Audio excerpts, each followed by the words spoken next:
Welcome to our Tuesday, February 21st, 2023 voting meeting of the Exeter Township Board of School Directors. Please note that the board met prior to this meeting for an executive session to discuss matters of school security. Please rise for the Pledge of Allegiance. I pledge allegiance to the flag of the United States of America and to the republic for which it stands, one nation, under God, indivisible, with liberty and justice for all. Right, Mr. Fike, can you please take roll call? Dr. Ann Herring, Present. John Fiddler, Here. Dr. Andrea Battler, Here. Dr. David Hemberger, Here. Jason Mill, Here. Timothy Morgan, Robert Quinter, Julia Schaefer, Here. Allison Wilson, Here. 8 present, 1 absent. Thank you, Mr. Fike. In addition to the 8 board members in attendance this evening, we're also joined at the board table by our solicitor, Sharon Montaigne, and members of the school district administration, including Dr. Christy Haller, superintendent, Mrs. Dawn Harris, assistant superintendent, Mrs. Diane Skornavaki, director of human resources, and Mr. Brian Fike, who serves as our business administrator as well as our board secretary. We're going to start the meeting with a presentation, an update on development of the 2023-24 budget. Dr. Heller? Thank you, Dr. Herring, and I'd like to welcome our junior high staff here with us this evening. So welcome to you in the audience. It's nice to see some friendly faces, and hopefully no one minds, but I'm going to stand to do this because I feel like it's awkward for me to try and do it from behind my back. So I'm going to stand if that's okay. Actually, I'm going to go to the podium so that way everyone can hear me.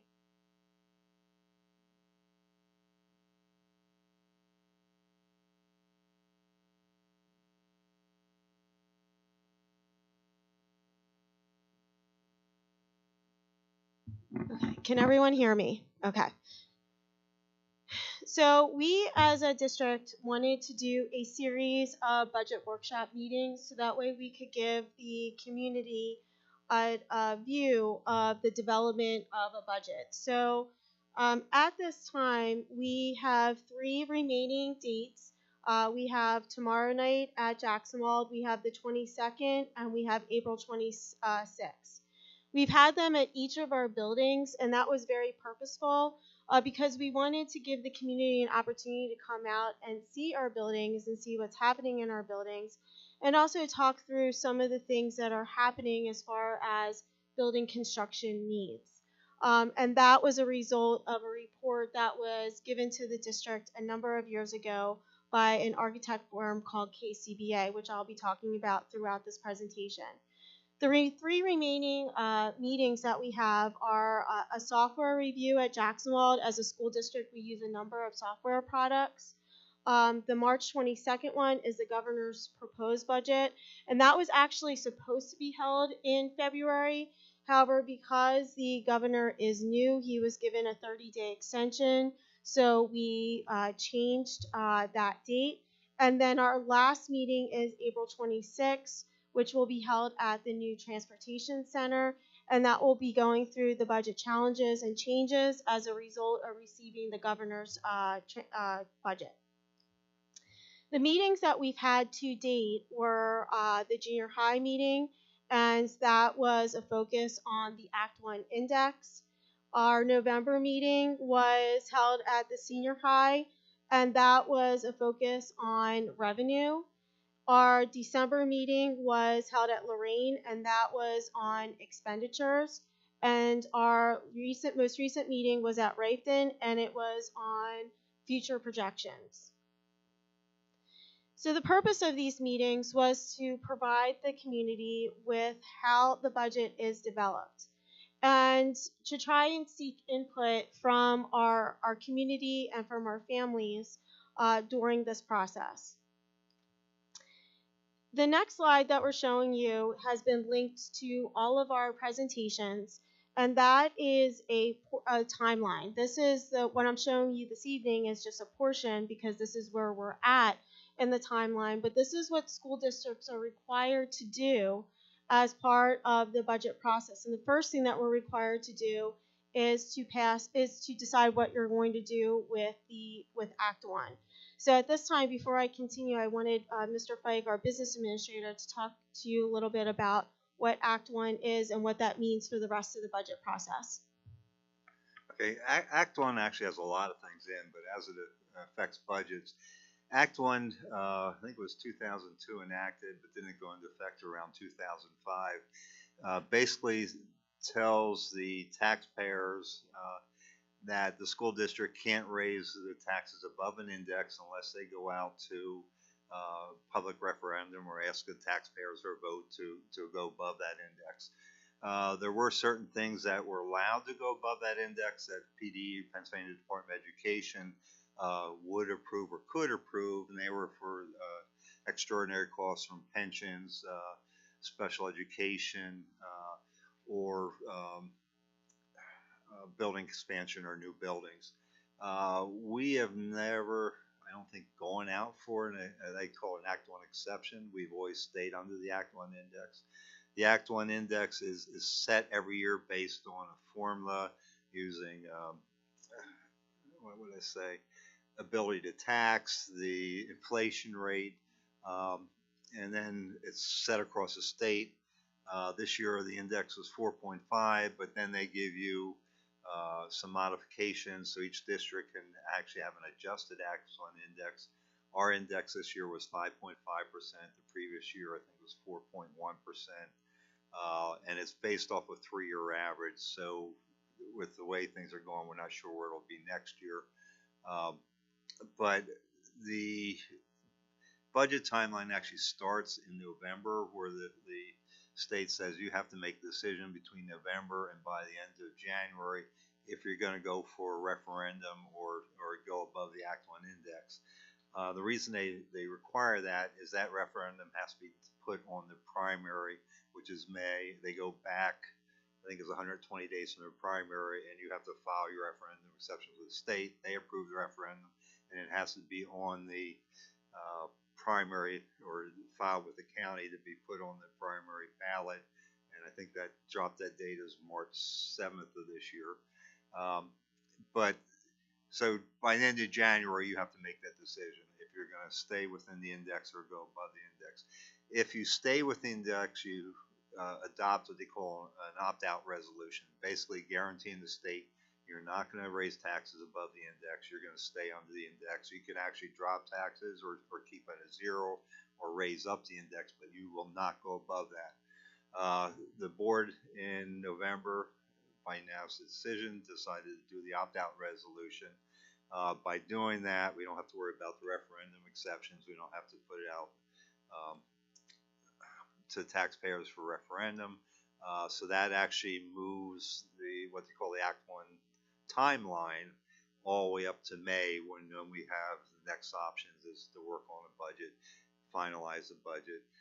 In May, we get the homestead farmstead numbers from the county and the state. The state tells us what's available from the revenue from gambling monies, if you want to call it, and then divides it out to the municipalities and the schools, and then we have to pass that on, or we have the option of passing on or turn it down. I don't know if any school district has turned it down the state, but they have that option in there, I guess, for maybe religious reasons or something. But at that time, we'll know what most revenues are.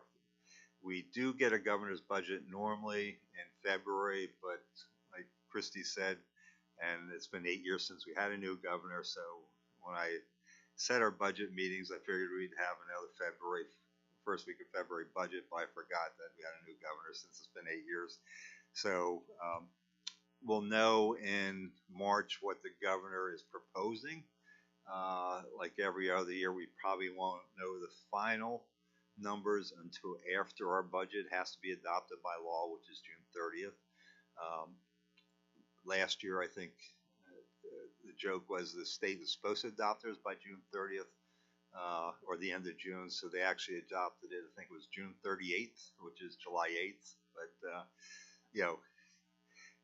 if the state adopts a budget that I would say beneficial to school districts, the school districts do have the right to reopen a budget as long as they didn't send out their tax bills. If they sent out their tax bills, then they have to recall them and then reprint bills and resend them, which is a big expense in itself. But this past year, what the governor gave additional, the state had agreed to, was eaten up with additional mandates and what we had to pay out for special ed. I call them unfunded liabilities, but requirements the state put on that you have to pay for, if you want to call it. So right now we're working down the numbers. It's tough in schools because we don't know what our insurance numbers will be until 60 days prior to the beginning of the year. Our health insurance trust, which is I think 17 out of the 18 school districts in the county, gave us a not to exceed number, which is 9.75%. Every year they give us a not to exceed, but they come out with the first or the final increase or rate for health insurance, usually the end of April, beginning of May. So that's really our drop dead dates. Were, in May we have to, by law, publish a proposed final budget 20 days before the board is going to vote on a final budget, and we have to publish it that the public can actually review it and make comments, and then before the board approves it. So we have a meeting the third week of June. We go back 20 days before that, so we're looking at the end of May adopting or approving a proposed final budget, but it's not final budget because the board can still change that. But by law, they have to adopt the budget by June 30th. So as a result of those timelines that are provided to us, we sat down and crafted out those budget meetings to align when the board would need to make certain decisions by, and when Brian would need to know that information in order to put together a balance, what we're hoping to be as a balanced budget. So the district goal at this time is that our expenditures equal our revenues. And in the past, to do that, the district has had to take from the fund balance, which is our reserves. And Mr. Fike has been working very hard to decrease the amount taken each year from the fund balance, because that is not the best and most appropriate way to utilize that fund balance. That's not what it is there for. So where does the revenue come from a district, for a district? And this came from last year. 67% of our revenue, what came into the district, comes from local taxes. So it's no secret to anyone that most of the burden comes off of the taxpayers, and that's something that we are also keenly aware of. The reason for that is because at this time, the school districts are only funded about 30% from state revenue and grants, and 3% from federal revenue and grants. And when people hear grants, they oftentimes wonder what does that really entail. And when districts get grant money, it's for very specific purposes. It's earmarked for certain things, and we don't have a lot of wiggle room as to what we use that grant money for. And oftentimes it comes with a certain mandate that is funded through that grant for a short period of time, but then after a while, the district then has to assume the responsibility of continuing on with that mandate. At this time, with the 3% federal grant revenue and grants, most of that comes to us in the form of something called title grants. And the district at this time is using that mostly to fund positions, so that does not impact the other revenue sources. This is a very hard slide to see, and I apologize for that. However, if you go to our budget page, which you can see the button right on the front page of our website, you'll be able to see all of our presentations thus far. And what we've done is take portions of that to provide a bit of a comprehensive view tonight of the other ones. But this is, you would better be able to see that on the website. So as you can see, I can't even see that far. The light blue is where we are trending based on what has come in as far as costs. And the dark blue is where we ended up at the end of last year. So you can see that we are trending more in certain areas. And the next slide explains that why.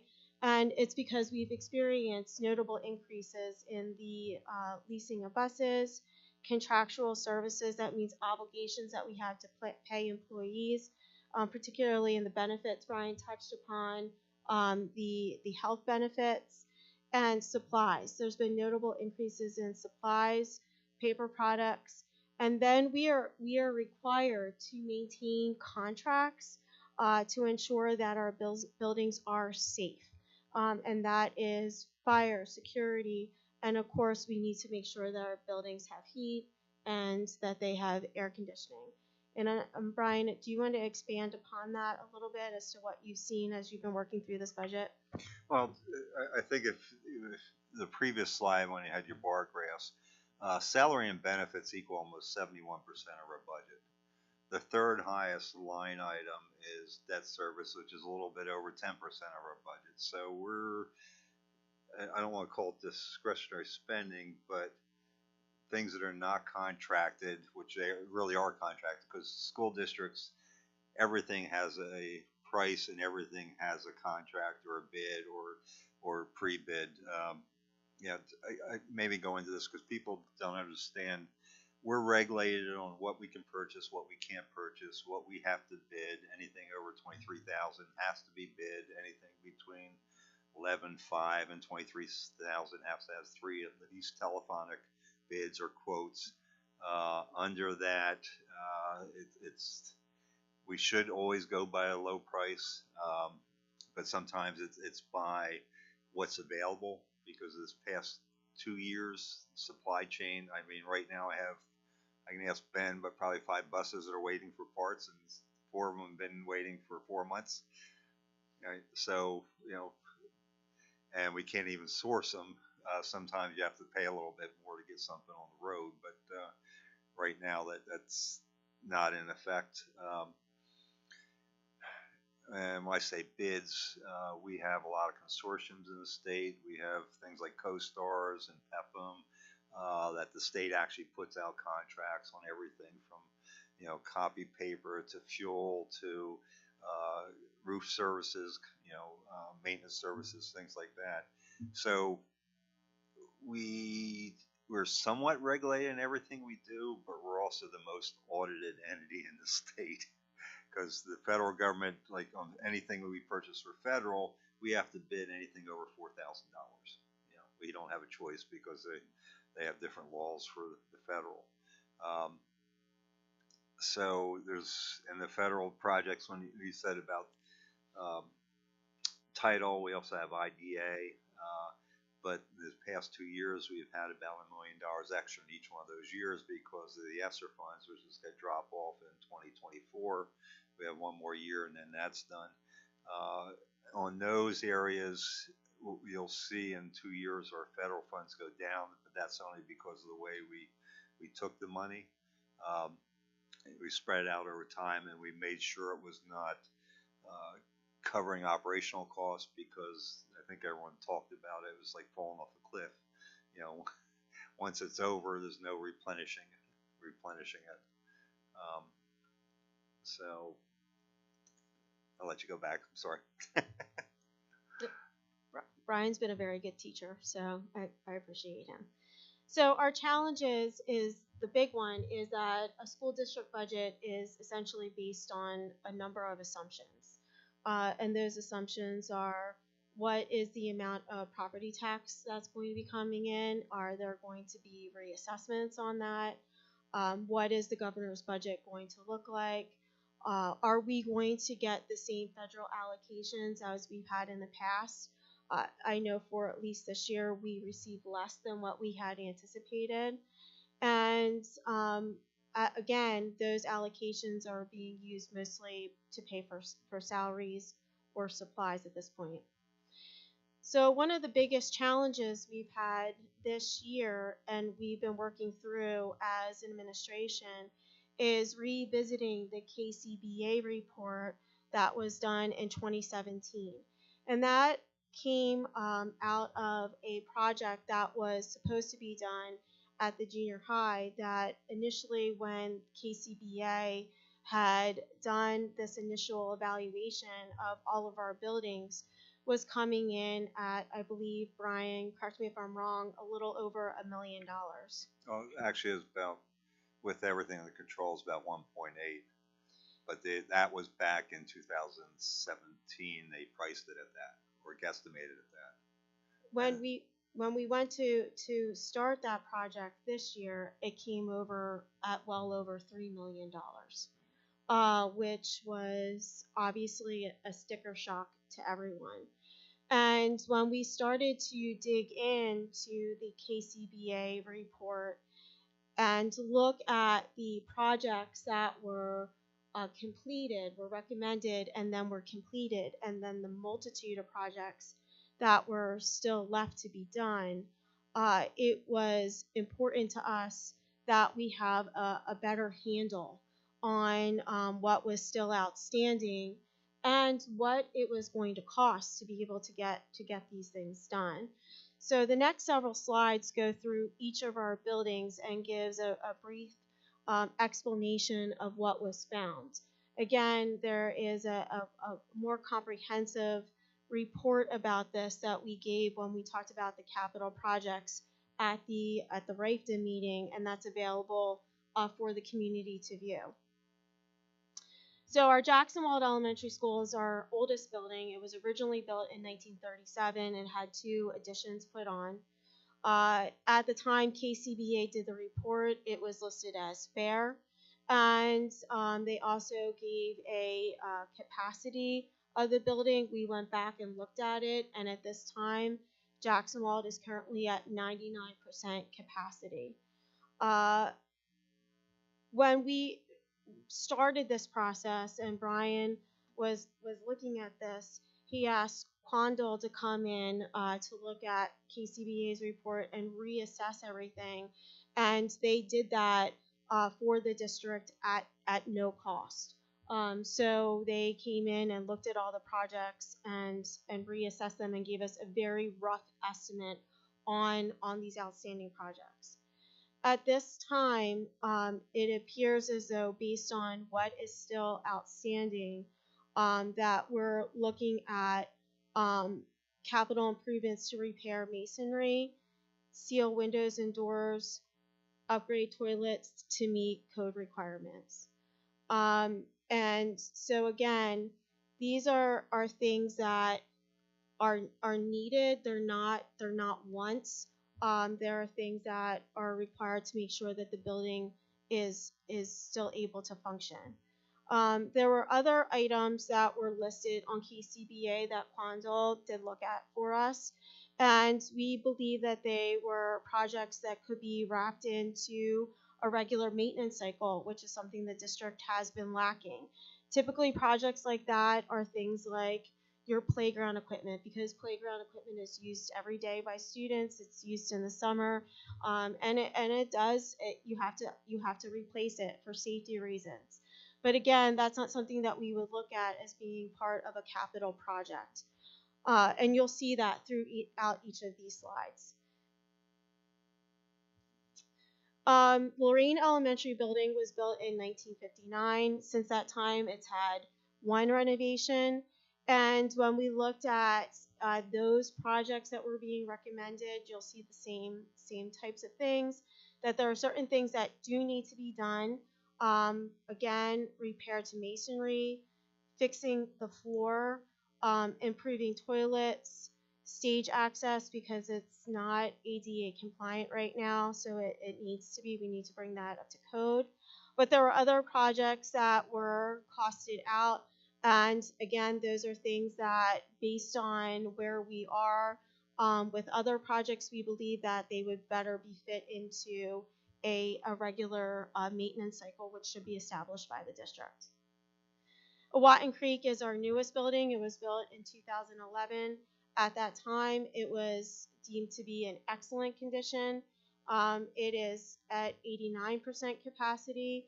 However, there were still some areas that needed to be fixed. If you've ever been in a Watton Creek, you'll know that that building was designed to have multi-purpose rooms.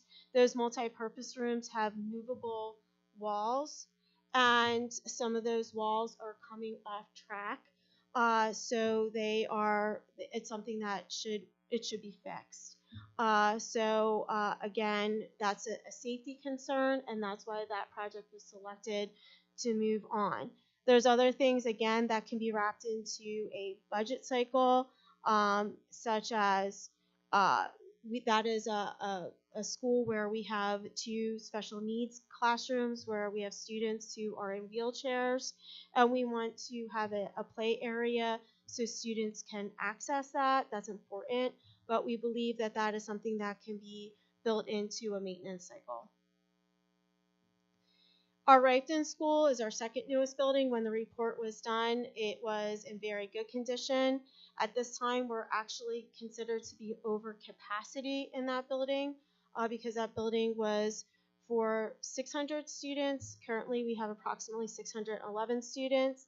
And I don't want you to think that there's no space for children, but based on board policy and what classroom size recommendations are, that's how that was really determined. So based on that, we are over capacity for that particular school. Again, not unsafe, but that's where that building is. There are a number of projects that need to be looked at for this, and that includes, again, masonry, sidewalks that could potentially be an issue, and there's an emergency access road in the back that needs to be looked at because vehicles could get stuck there. And there were other projects, again, that could be built into a maintenance cycle. Our junior high was built in 1963. It's had 2 renovations. At the time, it was listed as fair good. We're at 89% capacity. Since this report, there's been a number of items that have come up as being significant and need to be fixed. That are because they do not meet ADA requirements, or since this time, there's things that have gotten worse, like the plumbing, and they do need to be fixed because we do need to have toilets in the building for students and staff to use.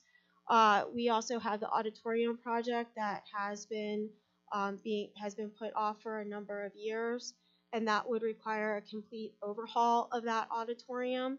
And in addition to that, we have the HVAC system, which started the looking at this whole project. And since this is one of our biggest projects, Brian, could you expand upon what was discovered when we started this? Okay, well, the HVAC, we have 2.4, but there's also controls that go with that. It's an old control system which has to be replaced. So that's why if you just add the 2.4 to 1.9, it doesn't come out to 5.6. There's another 600,000 or 700,000 controls. But this building is a solid building, but nothing's really been done on the inside. The HVAC system, it's an old univentilator per room, and what we're looking at is either rebuilding the rooms and adding fresh air.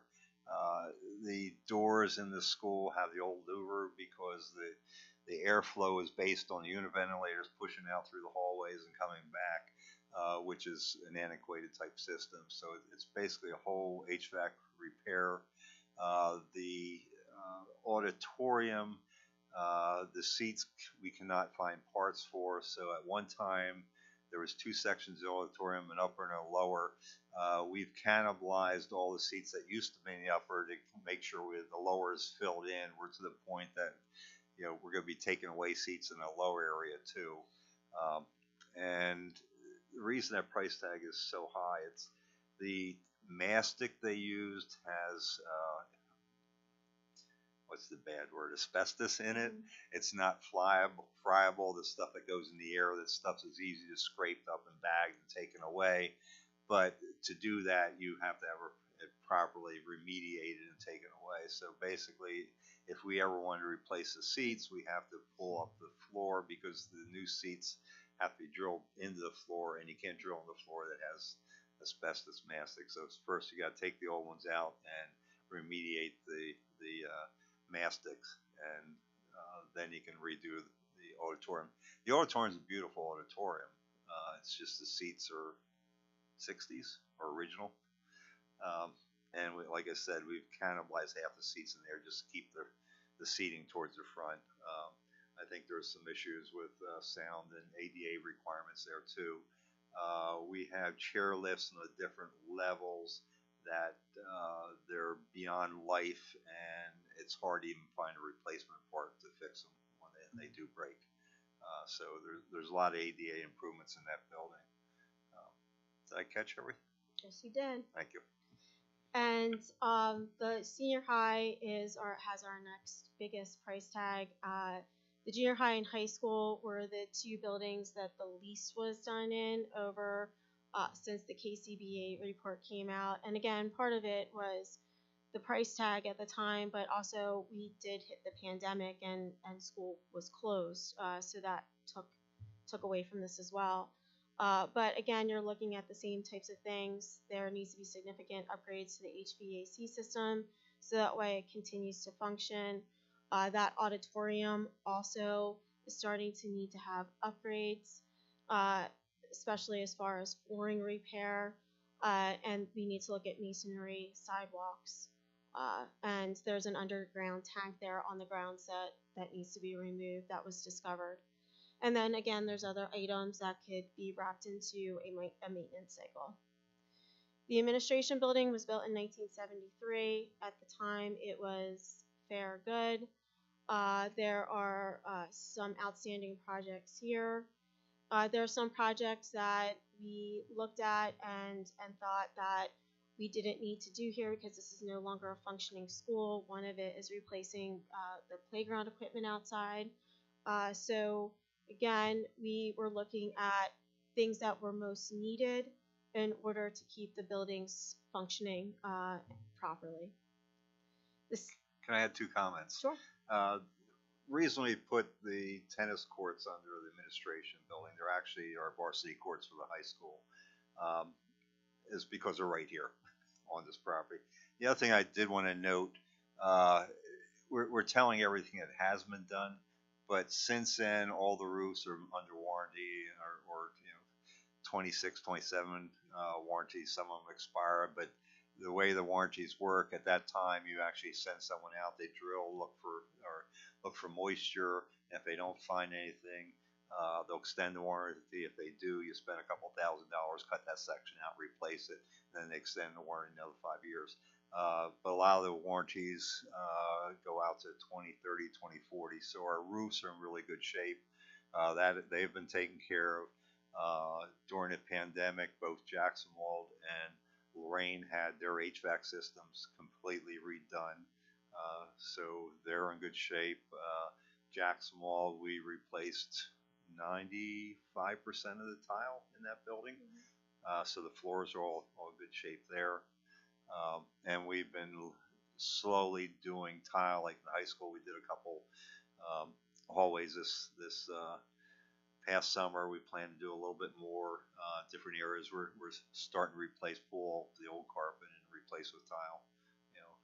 My personal feeling is you put tile down, and if they need a rug, you put an area rug in, because tile glued to the floor is hard to clean. Thank you. And then the stadium and grounds, we have only one turf field on our football field. At some point, that does need to be replaced sooner rather than later. That's for the safety of the athletes. And the bleachers require maintenance as well as masonry repairs. And then again, some other projects like replacing of trucks, storage shed, that could be wrapped into the budget. There was another item that we decided to not move forward with, and that is changing out the current lighting system and replacing them with LED lights, because that would be at a very significant cost, and at this time it's not something that we could recommend. The senior high maintenance garage, which is on the high school grounds, again, we have a number of things that need to be done for maintenance, new roof and installation, replacement of the doors, and there were bathrooms in there that we had looked at to uh, to clean up and be able to be used. But we, given the fact that there's a possibility of pipes freezing, we thought that that might not be a good idea because it could cause more issues in the future than being helpful. And there, right now, it's on a well, and so there was the idea of hooking it up to the municipal water. But at this time, the well is functioning; it's fine. We believe keeping it on the well system is what is best. So at present, as Brian shared, things were done. There was a number of roofs that were either repaired or fixed. There was a number of schools that had replaced flooring. There was a number of schools that had major mechanicals that were fixed, all identified in KCBA's report. However, the number of items that were not fixed, that were deferred, those projects needed to be re-looked at, and the cost of it is now outdated. So thank you to Quandl for looking at those projects for us because they were at no cost to the district. And if you would like to see the full Quandl report, you can do so. This presentation will be public, and there also is a more in-depth public presentation on our website from when we did this presentation at Reichten, which focused just on capital projects. The one area that we did not include, which is included on the cost sheet here, is the security items, and that's because of the safety of students and staff. So when it was broken down with the projects that need to be looked at immediately, it was $15 million with a $3.5 million in addition to that for contingency and soft costs, because the estimate that Quandl did was just looking at the items. This is not doing a deep dive into what this is going to take. So they could open this up and find something horrific, and it could change the cost. So that's why there's the 3.5 in contingency funds there. The safety and security is $2 million. And again, we have not outlined what those exact projects are because of safety reasons. So total, it would be $20.5 million. And then to get the district on a regular maintenance cycle, this wouldn't be all at once, but it would need to be built into the budget. It would be about $2.5 million. And Brian, I'm going to turn this over to you. Okay. And we'll talk about maintenance cycle, but first I want to talk about capital projects. Everything I put into capital projects has a lifespan of 20 to 25 years. Everything I put into maintenance cycle is something that you'd normally be doing over a 5 to 8 year project. Like in the maintenance cycle, we have 11 trucks that are all about the same age, so we'll start replacing those, but not everything the first year. But you know, our trucks I think are been 2011 or older and older. They're starting to rust out. They soon won't be able to pass inspection, so we need to start replacing those. But my feeling is wait till they die and then replace, but start replacing, because I don't want to have 11 trucks again that are all going to rust out at the same time. So the maintenance cycle projects, I'm looking to spread that over probably 6 or 7 years, you know, and build it into the budget. We do have, the past couple of years, I've had things built into the maintenance cycle, like replacing certain classrooms and tiles and bathrooms when they come up, because you know, if the bathroom goes down, you know, I'm going to bring it to code right away instead of just trying to make it functional. So we do have money that we've been budgeting, at least since I've been here, for the maintenance cycle of the non-capital projects. So we did split that out in 2 different categories. So the maintenance cycle is over a period of time. It's not like we're going to do it all 1 year. But like I said, the capital projects, 20 to 25 year lifespan, you know, something that if you borrow, you know, it's going to be paid off before you have to redo it. So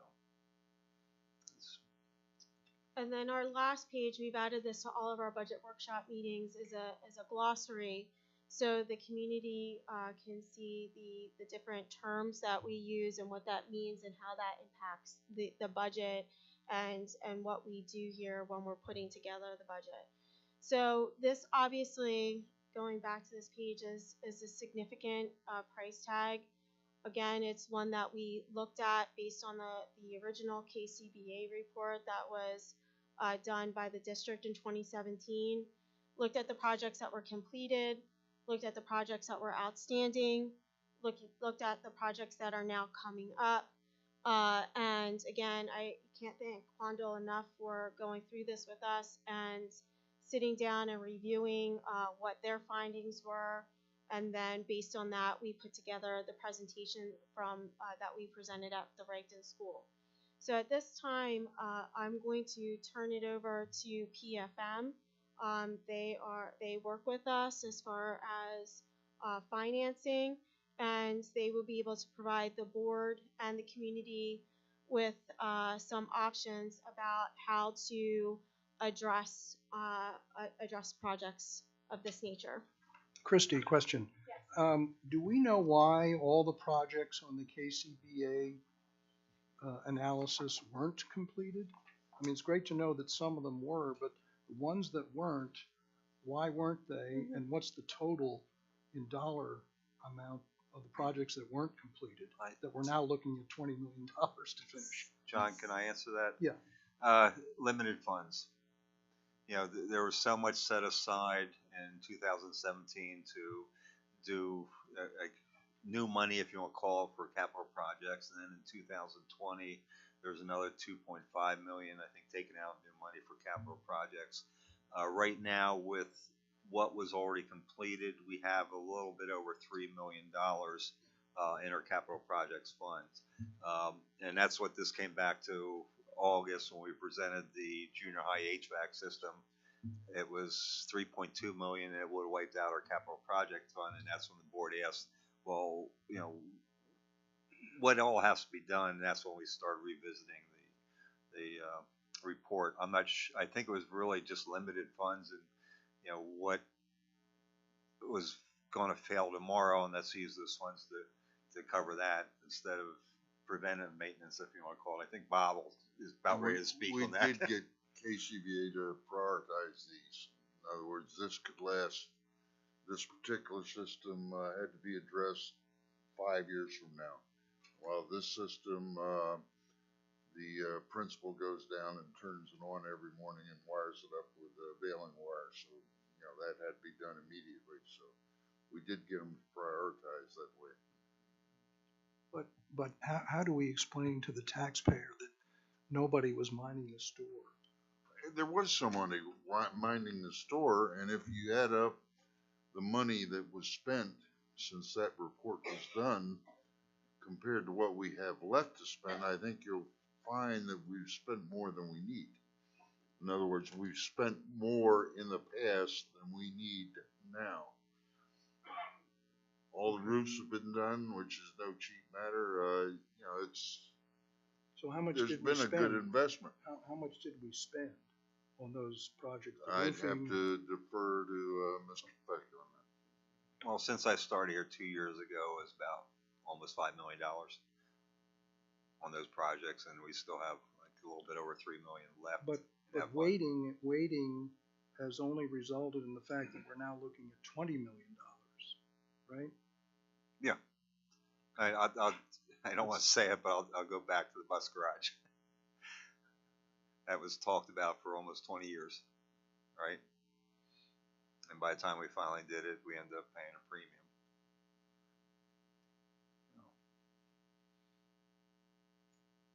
I'm just trying to think of what I'm going to tell the people I know in the community. Why we didn't. I'm just being blunt. I'm sorry. No, why we didn't do this in 2017, 18, and 19 before the pandemic. We're talking 5 years for a 60-page document full of discrepancies. And to do them all at one time, it would have been a lot more difficult to explain to the residents why we wanted to spend $30 to $40 million or $50 million in a year, when you don't do maintenance on your home, you know, you get major things, but you don't spend $100,000 on your home in 1 year. You do a progressive maintenance type thing, just like the people that do it. I was gonna say, the other thing is we still have schools to operate. We can't just close a school down and say, let's redo the whole school and not have school for a year. You know, we're trying to work around school schedules. I mean, even if these projects, if you do move forward, the junior high would go right away.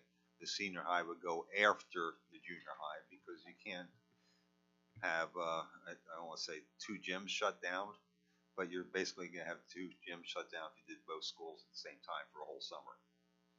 And then certain things happening in evenings and weekends. So it's really trying to schedule around trying to keep the schools open. We don't have a luxury of having additional capacity to move kids Sure. out of the building. And if we were to borrow money, isn't there a time limit on? You have 3 years to spend 85% of money, or commit 85% of money. And if you remember last year, we had both Stifel and PFM were here and gave a bonds 101, because there was a question in the past. The district, I don't want to call it borrowing short, but has borrowed capital for 25 or 30 year projects on an 8 or 7 or 8 year loan. And at the time last year, the board asked, well, would it be better to refinance and extend the debt? And I said, no, at least I didn't feel, and so did PFM, unless you were going to borrow additional money, it's not worth to refinance debt to lower your payments unless you're going to borrow additional money. And I'm not sure the board's feeling, but, you know, 10% of your budget is going to debt service, and you're paid out in 2027. You know, where if they would have taken out another couple years, it would have been a lot less in payment and a lot easier on the budget, you know. But the same point, though, is when you look at these things, you have to pick what can reasonably be started and mostly completed in a 3-year period, you know. Okay, thank you. Dr. Haller, I had one question. We made this into a road show to provide an opportunity for the residents to come and see how it's done. How many people came, you know? Only one person from the public has been coming to these presentations, and then I didn't board members. remember having to get out folding chairs or anything like that. Mhm. So I was just, and off the subject, Mr. Schlesinger, you certainly have moved up since the first time you and I dealt with each other. I've gotten older too. So Congratulations. Thank you. I haven't gotten any older. It's been good to see you. Well, actually, some of your questions that we were having here lead perfectly into what we're going to talk about for tonight. So this is going to be another education session. We'll call Bonds 101 what we had last time we talked. This will be 201 and 301. So for anyone that took college classes, this is what we're going to talk about tonight. So a couple of things I just want to point out. You know, in general, when we do talk about capital needs for school districts, they do go in 20-year cycles or so. That is very common for school districts across the state. We work with 200 of them, and everyone has very similar conversations about thinking about capital needs and what you need to do in the future. You go through these feasibility studies, you kind of decide which ones are your priorities, you do what you need to get done, you look at your budget and say, let's kind of continue to think about this, and when the time comes, we can consider what the next steps are and how to plan for this. And I think you're doing it right here when you're kind of thinking about the long-term impact of what this could cost, number one, the priority of what you need to get done, and what we'll talk about is kind of some next step of how we can do it from a financial and a debt standpoint. There'll be a few different alternatives, but for the first few pages, we're going to really talk about kind of high level, you know, bonds. How does this work? Because I know there's some new board members here that have never seen us before that actually issued debt, and some that have. Since the last time the school district issued debt was in 2020, so it's been a few years at this point. So we're going to run through a few pages. So again, I'm Jamie Schlesinger, I'm with PFM, so I'm your fiduciary financial advisor. Worked with the district for a number of years. This is Mark Quinn and Chris Hoffer from Stifel. They serve as bond underwriters, which essentially help find investors when you issue debt. So kind of both sides of the coin here. We'll run through some thoughts. You can stop me if you have questions, but I think you're going to get a lot of information. Hopefully, you won't know everything there's to know, because I need a job going forward, because there's a lot here.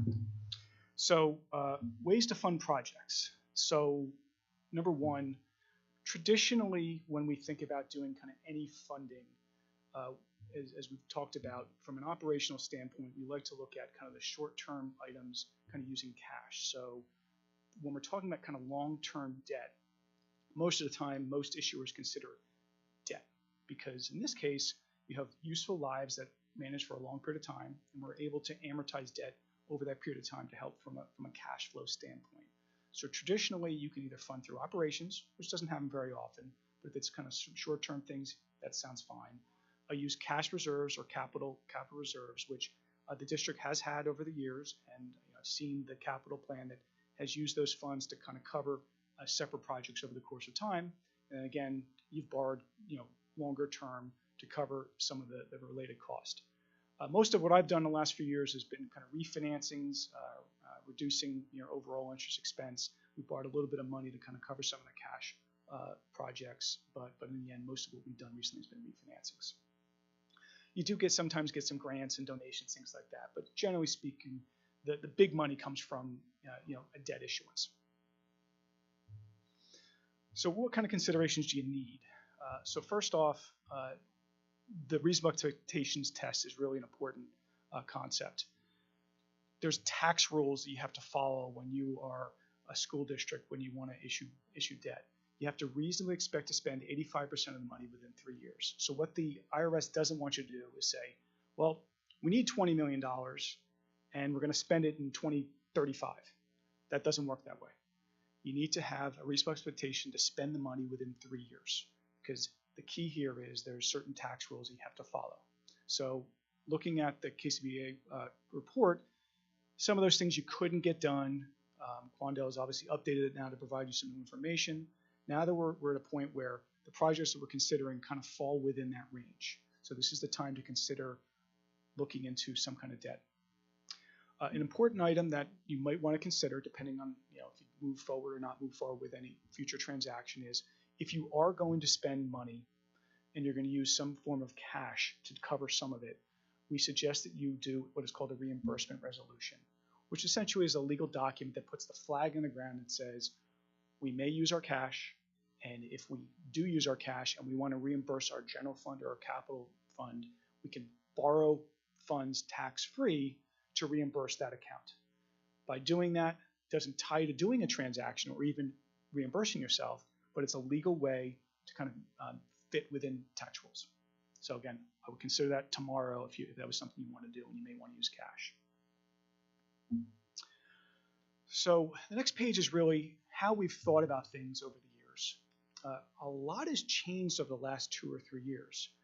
For anyone that has investments these days that may be looking at the U.S. Treasury rates or your local bank accounts, short-term interest rates are much higher than they've ever been since probably before 2006 range, give or take. 2009 hit, the world kind of changed. Short-term rates, hit the bottom. If you earned 1 basis point on your money, you were pretty happy at some point in time. Well, now schools can invest their funds at 4 or 5 % at this point, and you can also invest the borrowed funds around that point. So when we consider issuing debt, we're now thinking a little bit differently because of the reinvestment side of your borrowings. Before, you didn't want to borrow all your money if you weren't going to really spend it for a period of time because you weren't earning anything on it. Now there's some considerations about the fact that what you borrow at is going to be somewhere close to what you can earn. And that is completely different than we've thought about for a number of years. So things, the way we think about it is there's called interim funding, current funding, advanced funding, multiple financings. Interim funding just means you borrow a one-year note and say, it's like a construction loan. If you were building a house, hey, I'm going to borrow, some money to get the project started, and then when the projects are done, we do a permanent financing to take it out. That's one way to do it. Current funding means you just do a financing when you get your bids back. Advanced funding means you borrow some or all your funds before you go out for bid. One, to kind of build your budget, which is important. Two, lock in interest rates. And three, know what you're going to do, which is kind of number one and number two at the same time. And fourth is doing multiple financings. We see this a lot with school districts that have a long-term capital plan. We traditionally build them, potentially up to 10 years, where we get a report that we had and we say, okay, we need $20 million. We think we're going to spend the money over the next decade. Okay, we're going to borrow funds, over a 5-year period or a 10-year period. I'm working with a school district down in New York County that has $100 million financing that's going to be amortized, used over the next 10 years. But we built the plan 2 years ago, and now we're going through that process to do what we need to do over a period of time to allow the district to kind of phase in the necessary millage to cover the debt service, one, and two, do the projects over the required legal period. So doing multiple financings is a way to do things. None of those decisions happen tonight or tomorrow, but these are things that we'll think about as part of our due diligence. I will let the bonds guys talk about bonds. Sure. So my name again is Mark Quinn. Good seeing you guys. I was out here last spring, I believe it was, talking about bonds. My firm, Stiefel, along with Chris Hoffert, my colleague, we're in charge of matching up issuers like yourself with buyers of the bonds. So we're in touch with the Vanguards, Fidelities, banks, trust departments, and so forth. So we're the folks that actually help to sell the bonds and set the interest rates. So tax-exempt bond issues are still a very viable alternative for every single municipality out there. Why is that? Because the federal government gives municipalities this gift, which is tax exemption. So the buyers of the bonds, if within certain restrictions and so forth, they don't have to pay any taxes on the interest from the bonds that are sold. And that's part of the reason why Jamie was discussing, because the federal government is giving municipalities this gift, that there's restrictions on that gift, right? So they wouldn't want you borrowing at 4% and investing at 5% for the next 20 years. That would be great if you did, because you could just make money and never do a bond issue. But that's part of the reason why they have those restrictions to, say, spend down the funds within 3 years. So typically on these types of transactions, fixed rates, for the municipal bonds, it gives budgeting certainty. You don't have to worry about where rates are going to be 2 years, 5 years, or 10 years down the road. Once they're sold fixed, they stay fixed. Terms are usually from anywhere from 20 to 30 years, up to 30 years, sometimes shorter. And long-term interest rates, while they have risen notably, as everybody kind of knows, over the past year and a half or 2 years. The other aspect of it that Jamie alluded to is this is somewhat mitigated by also the investment rates, right, for the construction funds and so forth that you have, because those would presumably earn some interest as well while that money is sitting idle. So before, as Jamie alluded to, if you had money sitting idle, only earning 0.1%, that's different than if you're borrowing at 4% and you're earning 3.95%, for example, right? So, unlike other products, bank loans, for example, bank loans can get done a little bit more quickly. Jamie's firm and our firm kind of look at both of those, mostly Jamie's firm, and kind of compare what the optimal solution is for an issuer like Exeter to issue. So that gets looked at, but for your time and size, that's the aspect that we're kind of taking a look at. So bond issue and the bond market, municipal bond market, looks very good. So Mark's hit on a little bit on that, what we call private placements or bank loans. So this district does have a bank loan. Traditionally, what's nice about bank loans are they are traditionally prepayable anytime without penalty and usually lower cost of issuance. And there's a little less restrictions on the type of things you need to do from a regulatory standpoint. What doesn't make them attractive in some cases is you generally can't go out very, very long to get fixed rates. So, when we did the transaction several years ago, that issue was, within 5 or 6 years, we were able to lock in a rate, but have no issues. That's fixed for the full term. If you try to go out 20 years with a bank loan, it's very difficult to get a fixed rate for that full term. So when we do the evaluations of what we need to borrow, we would think about that. Most bank loans, kind of fit in the $10 million mark is kind of the most you can do. You can do a little bit bigger depending on which banks you deal with, but there's a value with certain banks that anything $10 million or less is better for them versus versus the bond market. So again, these are not decisions we make today, but again, we look at kind of all alternatives when we consider any financing. One last thing, this is more of a kind of a legal thing. I talked about that reimbursement resolution. When we do issue debt, you have to go through a legal process that you authorize what is called a resolution. What we are talking about specifically is called a parameters resolution.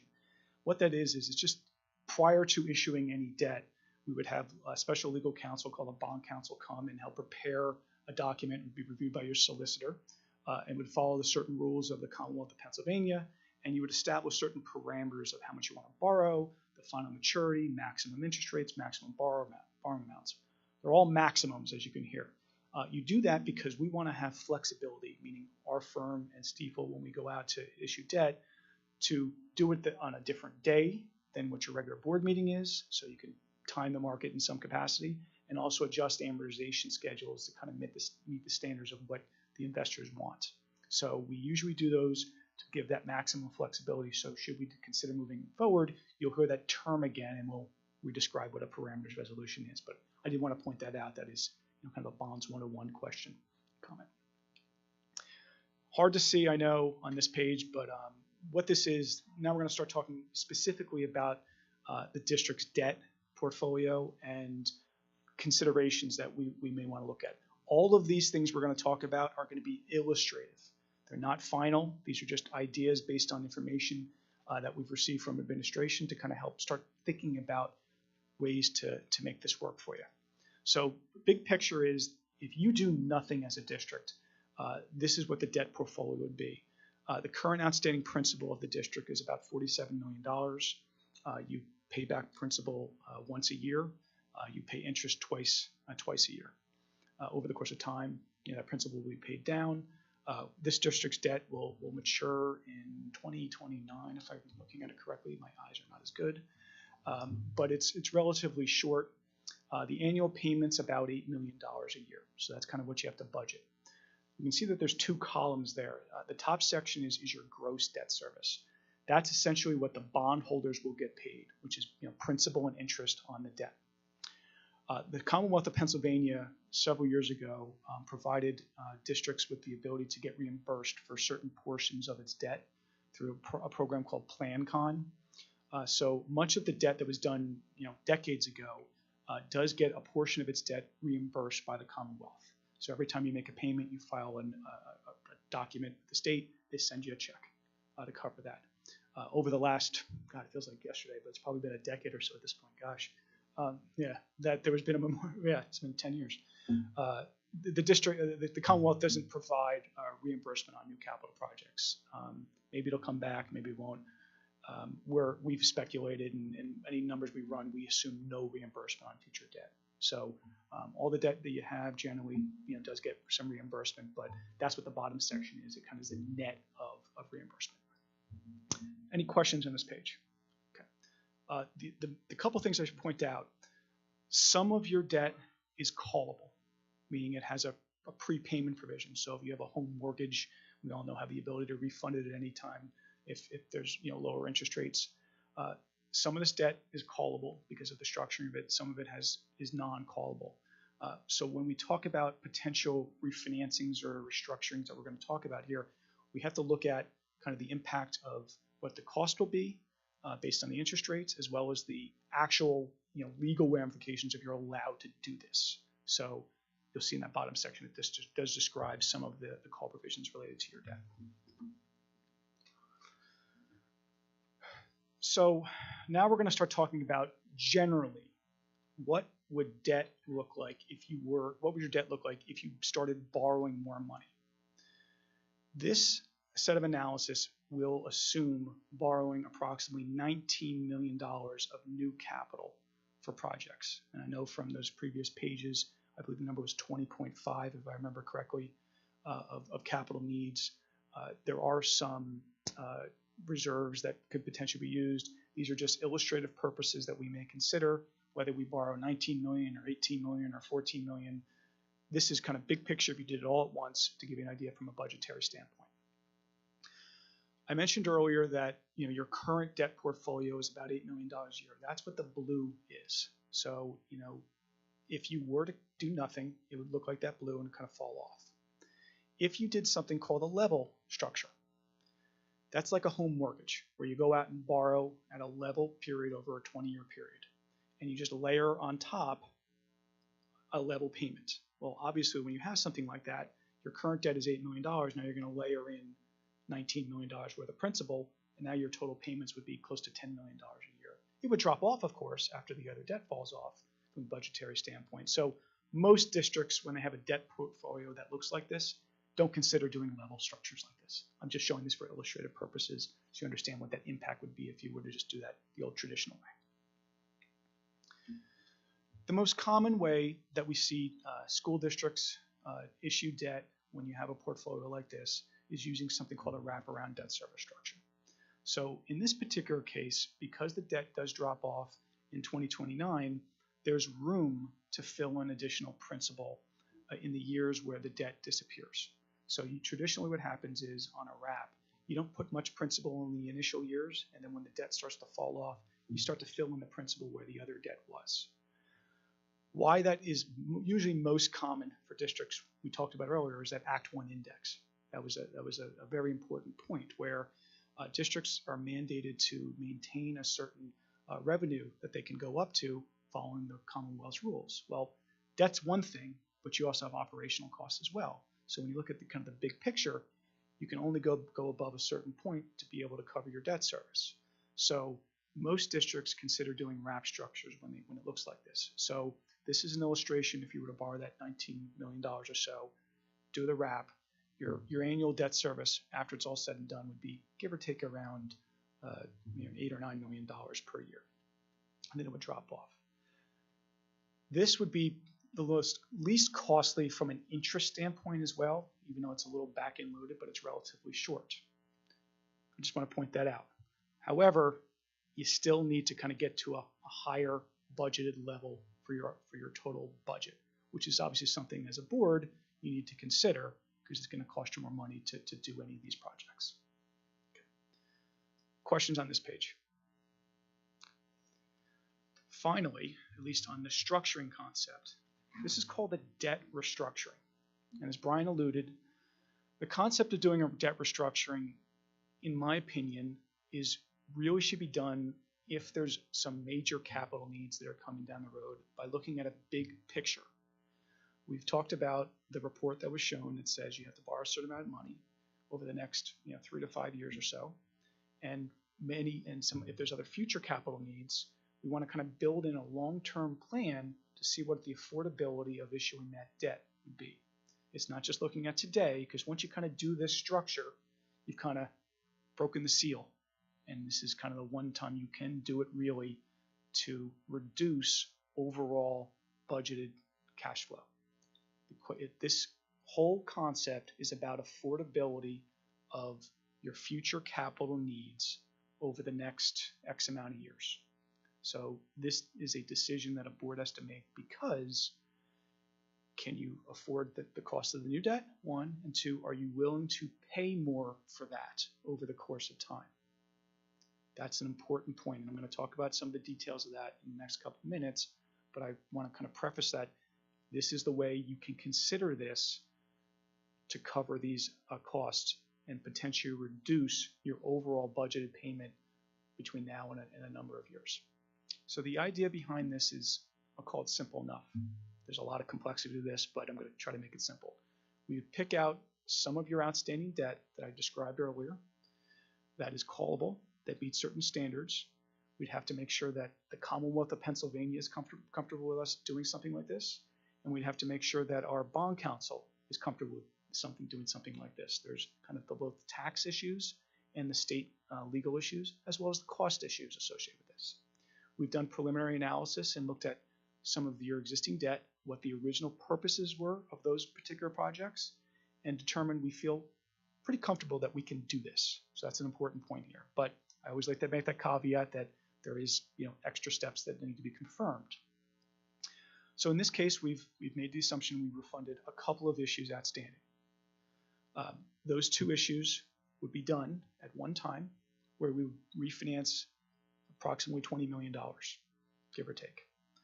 We'd restructure the payments to make the overall payments kind of level but extended out, with the concept that we'd be layering on an additional $19 million of additional funds at the same time, or maybe just after, depending on when your debt would occur.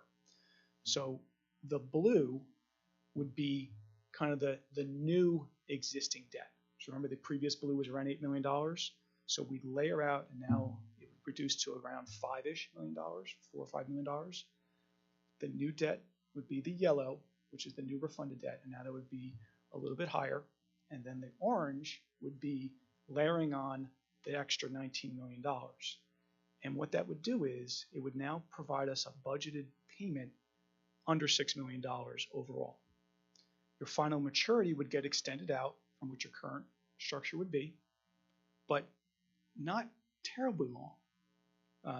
This is not final, of course, but the structure we have here goes out to about 15 years from today, give or take. But the good news is, you see that black little dotted line? That's what your budgeted rate would be if you did nothing.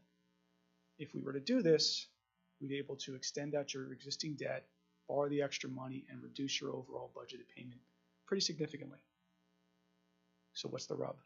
Well, the rub is you're reducing and refinancing debt that are at lower interest rates for higher interest rates, and also extending out the due date. And for anyone that's ever done a refinance of a mortgage, if you go from 10 years to 15 years, you pay more interest over the course of time. It's about affordability. So that's the question that you as the board would have to consider should you choose to go down this road. But I want to stop for a second. I'll talk about some real numbers in a second, what the kind of the costs are. But does anyone have any questions about the concept, at least? Okay. Now the number's going to get really small, but I'm going to turn my page so I can see it. 45 years old, I can't see anything anymore. So this page is a summary of what it could look like. Again, there's a lot of numbers behind this, but the idea here would be there would be a multiple step transaction. Step one would be refinancing a couple of your issues, as I alluded to, approximately $18 million, give or take. It would just depending on how things shake out.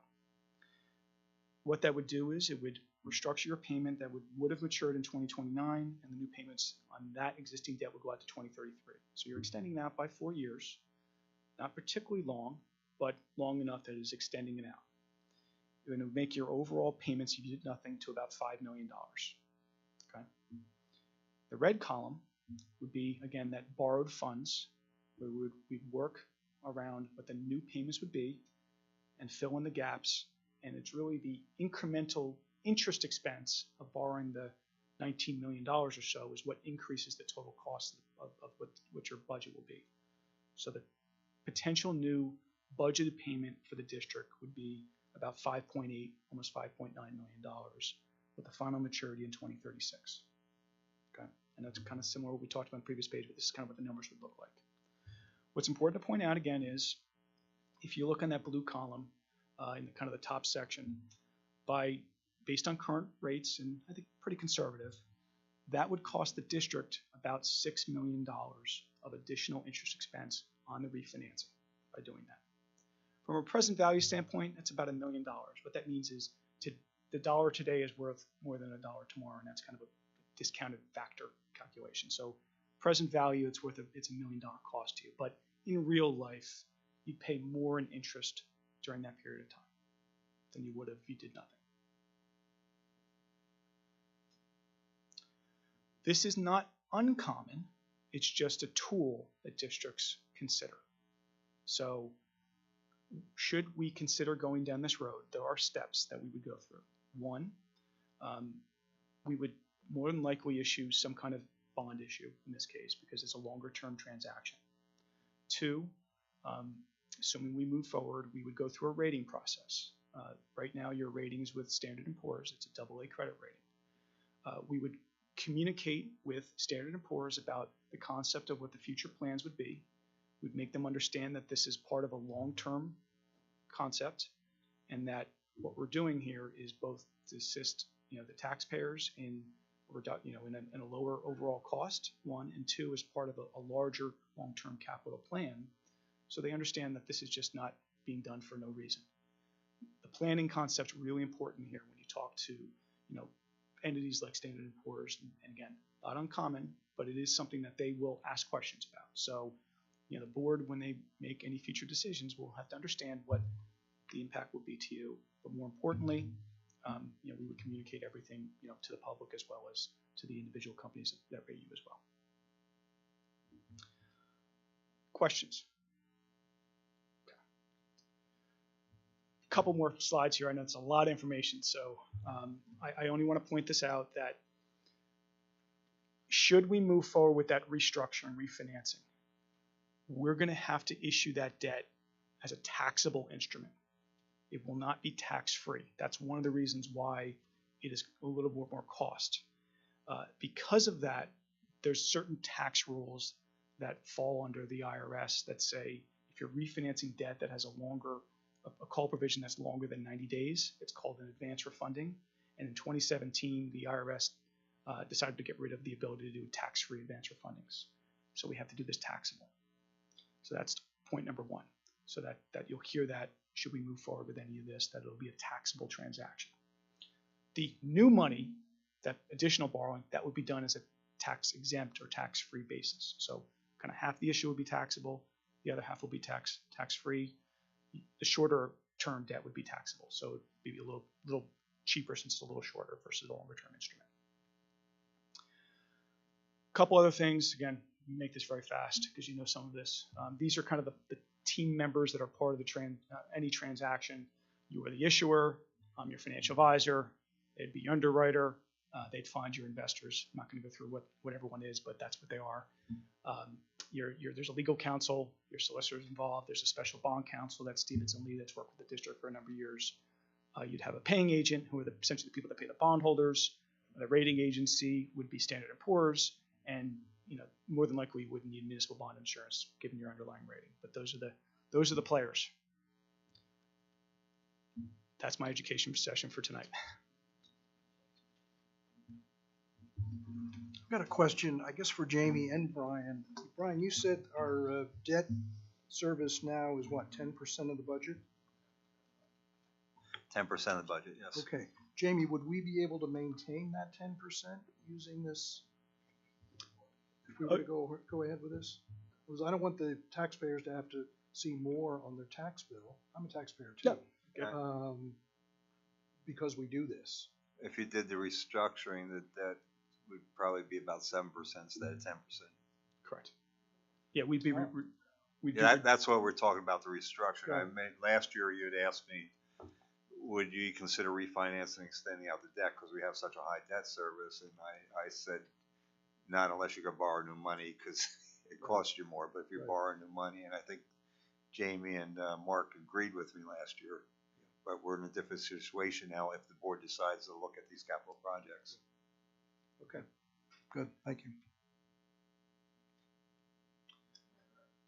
Jamie, was I correct? You hit it. Okay. What's the average debt service of school districts? You mean as far as the amount of principal outstanding? Well, it's a good question because it depends on where your rating is. Best way to say it.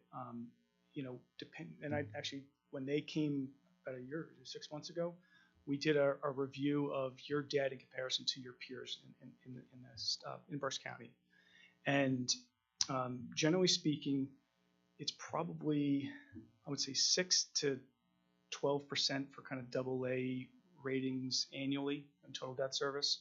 Again, it's all relative and based on the size of the district.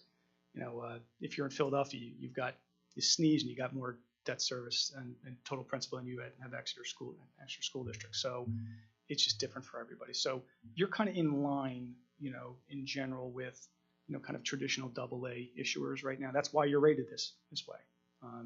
You get to a point and you said, well, we're going to borrow $100 million.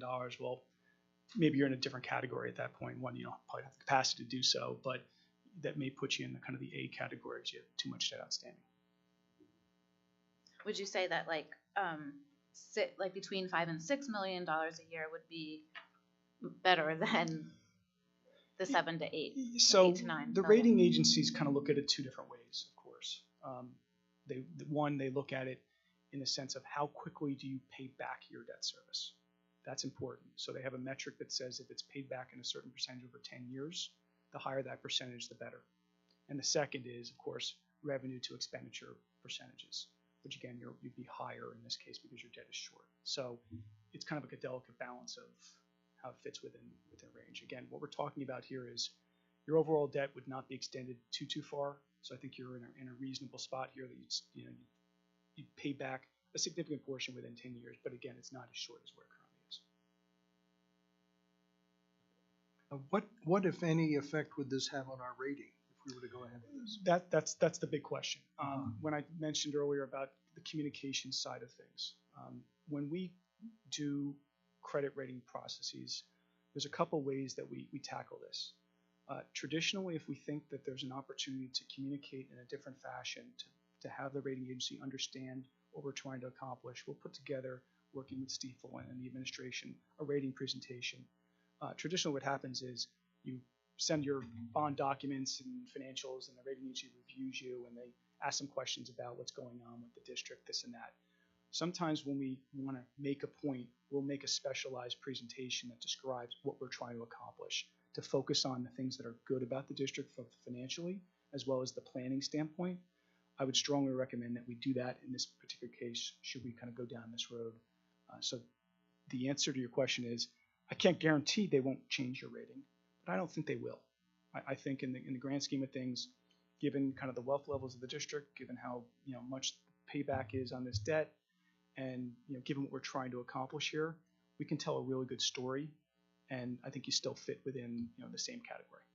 So it's not like consumer credit where you apply for a credit card, your credit rating goes down. Again, it's not credit positive by doing this, but again, it's part of a long-term plan. So I think that's what's really important and will be described. I would point out to you that the rating is very important to the underwriter when we go to sell bonds to investors. That AA rating is very strong, and so it's going to garner a lower interest rate than a school district that has an A underwriting. And so that is very important to work through that process and establish that AA rating for this issuance. Yeah, and not that this makes you feel any better, but one of the things what we'll also do in advance of this is we have fancy credit calculators that in our group that we'll kind of put in the numbers to see kind of what things shake out. It doesn't guarantee anything, but we've used the methodology that Standard & Poor's uses, and we'll kind of see what that looks like if you kind of do this one way versus the other. And if we notice there's a major difference, we'll kind of have an idea of where things fall under their kind of credit calculator. We haven't done it yet, but we would. Jamie, you made some sort of allusions to and comparisons to this debt service and the way that mortgages work, and you talked a little bit too about the reductions that we're going to see annually in our local effort and payment. Is there any way that the district might benefit and reduce some of the extra costs if they were to, let's say, pay more annually than the specified amount? For instance, 5.8 million is what may be expected. What if you paid 6.8 million, which is less than what we're paying right now? Would that reduce the overall impact of let's say, Sure, the interest on the overall expenses? Yeah, definitely. Obviously, paying back anything faster is always going to reduce interest expense. To be honest, this concept that we're throwing out there is really kind of one idea about what you can do.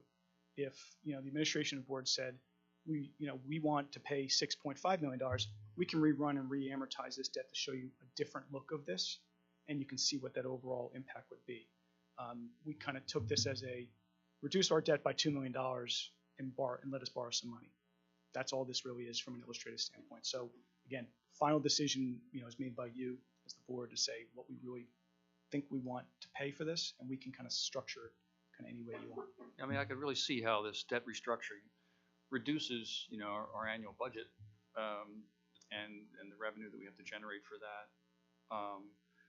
But it is a little bit of a windfall, actually. I mean, if you're thinking about a couple $1 million of savings a year through restructuring, but just pushing it out over time is what I see. So, you know, I'm just wondering, Brian, how much money you hope to save, you know, in a deal like this, you know, from the current debt that we have to the new figure for debt. I mean, what's your game plan? I would like to see us this year get to expenditures equal revenue budget. And we've always been fighting with deficit spending and a large debt service. And from the presentation, I'll dig it out from May or April they did last year, we were the second highest debt service percentage in the county out of 18 schools. But we also had the shortest term to be paid off too. Just to be clear, with the restructuring plan, we still are going to be paying $600 million additional by the end of it, is what I. 6 No, million. it's 6 six. million. I'm sorry. Did I say 600? Not 600 million. I'm trying to inflate it a little bit. No, yeah, no, $6 million additional. Right, but we're also borrowing 19 million in cash, so there's going to be additional on that. So I think the time value of money came out to about $1 million, a little bit over $1 million. Yeah. Right. Yeah, you know, Because the 19 million isn't free. So it's yeah. I guess my point is it looks like a windfall, but technically we are. I'm not still saying paying it's more. windfall. I'm Yeah. saying though, is you've been burdened with a high debt service for years, and you buy a car, you finance it for 4 or 5 years. You don't finance it for 2 years. You buy a house, you finance it for 15 or 30.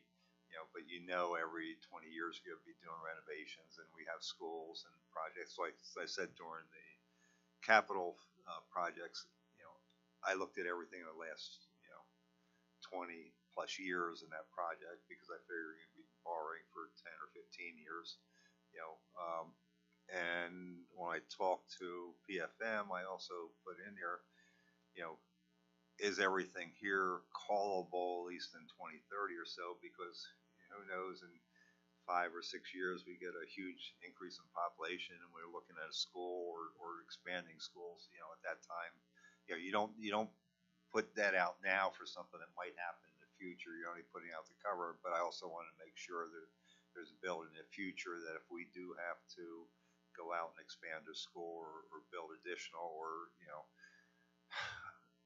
the federal government mandates pre-K for all, and we don't have the room for it. So we have that ability down the road.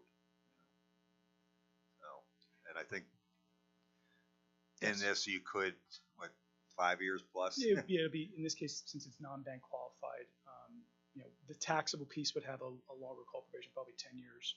Right. And the tax exempt piece would probably be between 7 and 10 years. Yeah. Right. So it's built into that if there was future large investment. Well, alternatively, if there isn't, at that point in time, if rates were lower, you said you can refinance the mortgage, if you refinance it out to a lower debt service, pretty short less term.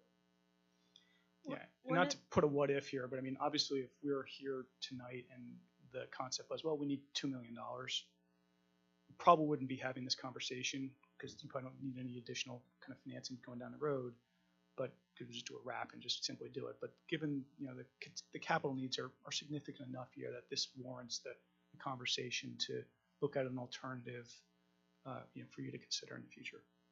And we've talked about wrapping things into a maintenance cycle, which is lacking at this point. And it's because all of the money that comes in is basically committed to paying salaries, paying the bills, but there are no extra funds to be able to keep up with those regular maintenance types of projects, which is where the district is also significantly fallen behind. And so that's something that we do need to consider. Otherwise, we're just going to continuously be back into the same situation and then taking from the fund balance, which we shouldn't be doing, to try and cover these projects when we've gotten to the point where we have no other way to fund them, which has been the position the district has been in for years. Yeah, that's a really good point. I mean, what's important here is, okay, yeah, we could be reducing the overall debt service, but the idea here would be if there is room that you've kind of built it's revenue over expenditure for a period of time, take some of the excess money, re-put it into some reserves for some of those short-term projects that you may have as part of the capital plan, or if you build up a decent amount enough, maybe the next time in a decade or something like that, we don't need to borrow for as much. That's a determination we can make. But use the money that you're generating to kind of build things back up to have comfort for the future. With the understanding that right now you can earn close to 4.5%, 5%. So that's a good thing. That's why that present value number I talked about, why it was only $1 million, is because your value of that money is worth more to you because of the interest earnings you get on it ultimately. I had a question too about this $20 million, let's say. Or is it sort of the expectation that we would be using that the entirety of that over the next 3 years? Is there any way to kind of extend that out beyond 3 years? Because that's a lot. Some of these things continue to be needs of ours beyond 3 years that crop up, and there's nothing left in our reserves. We've sort of spent it all in a 3 year period of time. Is there any way to? Yeah, there's two answers to this question. Number one, I don't know that the report talked about the priorities, what you need to get done that are requirements. So that's a question for you, administration, board, how fast you need to spend the money to do what you need to do.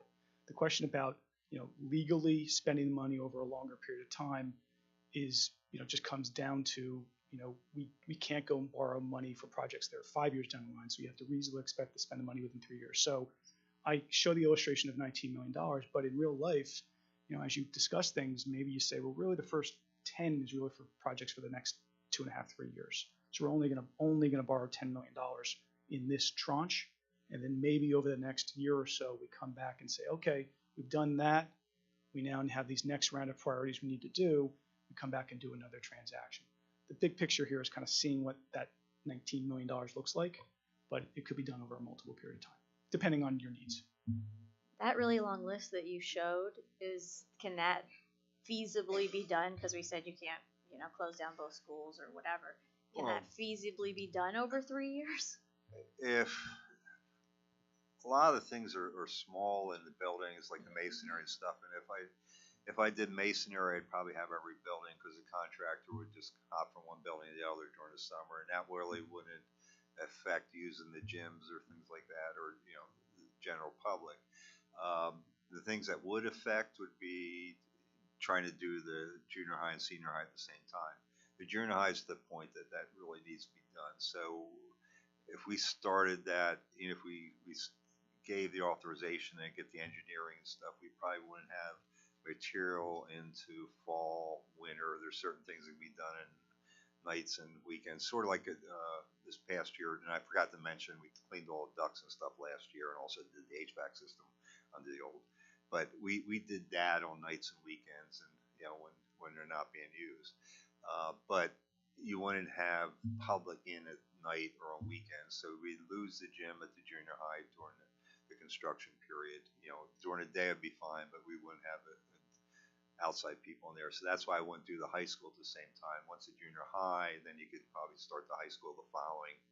But over 3 years, we could have all that completed. Yeah, and the masonry. Okay. It's going to be some work. I But just the didn't know. masonry is probably one contractor to do all the buildings, because basically all the brick and things need repointing. It's to the point if you don't do them, all the windows need to be sealed, and Sure. those types of things. I just wanted to make sure there was something that But could be done over the other 3 thing years to versus answer 5. Dave's question, we still have probably about $3.4 million left over in the capital improvement fund. Now that is actual. It's not bond money. We spent all the bond money before. That was money that the board a couple years ago, when they had a surplus, put into the capital for future projects or those types of things. So you still have that. You could actually decrease the borrowing if you wanted it, or you can keep that as a rainy day. But that's up to the board. Yeah, I am concerned about something that might occur. I mean, this debt goes out until what, 2036. 36. So Right. I mean, that's a long time from. Right. I mean, that's But another that's 10 why years. that's why I beyond. asked if there's something major, can this be refinanced or reissued down the road? You've been doing that probably since 1991 constantly I don't want to call it refinancing, but restructuring or issuing new debt and paying off old debt, into new bonds. When the PlanCon money I think we still will get through 2029, that will not be affected. We'll still get that. But back up to 2014, I think the last two projects the state approved us for PlanCon were probably Wrighton and Awatin, where they basically reimbursed your interest. That funding went away. When they had PlanCon, it basically almost made it like you were getting money for free because you're just paying the principal and the state was reimbursing you for the interest. Right on that? Yeah, depending on which school you're at, but it's a significant amount of reimbursement. Yeah, but that stopped, and actually a lot of districts stopped doing projects for 5 or 6 years after that, hoping that because they originally did a moratorium on any new projects in 2014, and by 2018 they kept on extending the moratorium, but there's no funding for any new projects, so it's basically a dead deal for any new projects. So a lot of school districts put off work hoping that would come back and they get reimbursed. But, now we're also competing with other districts trying to fix their buildings just like we are. Mr. Morgan had a couple of questions, if I can ask. If we choose to do this, could we have this done by budget approval? Yes. Yeah, especially if you're going to restructure the debt. Okay. And then I think we answered this one based on what we know now, athletic fields, buildings, etc. Can you say with confidence that you do not foresee any other major capital expenditures for 2036? And I think you basically said the possibility if we needed to do a new building. That's why I asked, right. Is there a time we can extend that or refinance? Because, what if we get a great influx of students and we have to add additional space, But right now, from what you've evaluated, that's really the we're only good. thing at that point. I think we're good for at least 5 or 6 years minimum. Okay, thank you. And I could ask Dr. Holler, do you think we'll have an increase in population? That's an interesting point. That's an interesting point. When the KCBA study was completed, they did a population projection, and it was based on live births. At the time, the projection was indicating that the population of students in Exeter would start to decrease. They had it at about 3,500 students. We are at about 3,900 students from that report in 2017. So we have not decreased, and that could be a number of factors. I'm a resident in the district too, and there's a lot of empty nesters who have sold their houses recently, and it's happening in my neighborhood, and young families are moving in with children entering the school system. And so I do think a lot of right now what we're seeing is potentially based on the market. So it's hard to tell. So the projections KCBA received from PDE were obviously incorrect. But I don't know that I would bet my life on it, but as of right now, I don't know that we're going to need a school in the immediate future. Yeah, I looked at the same, Chrissy, I looked at the same study just recently, and, I noticed that from 2013 to today, we've gone down about 250 students, at the district, level. So there, the pattern is correct, but the rapidity, let's say, how quickly it's actually getting to that point is not quite what they had projected. And that definitely has implications on the school district in other areas, in particular transportation, and the number of staff. But as of right now, I don't believe that we would need to run out and build a school. Although I wasn't asked, I've had a theory that works for a long time. My wife is old. Mr. Fiddler's wife is old. You're going to sleep. We're This going is to not a sleep good tonight. start, Bob. Which wife is that? Whatever. Fortunately, even though we remain young, the fact is we're not going to have any more kids. Now, Rafton and Farming Ridge and Lorraine Orchard are 3 spots in this county where my son, when he graduated from college and had his first 10 years of work in, could come and buy a house. And so, although I don't intend to move, I don't know about my wife, but the fact is, I got 10 to 15 years to live. So, you know, when you get into that, and my neighbors are old, and the fact is, the houses are going to go on the market, and they are affordable for young married couples who tend to have babies. Now, 8 years ago, I suggested that we put something in the water to sterilize everybody, but it wouldn't go over. So, but that's my theory on it. Because of the nature of our housing, we are more affordable than other areas other than Governor Mifflin. You go on Wilson, everything's going to be more expensive, even if it's old.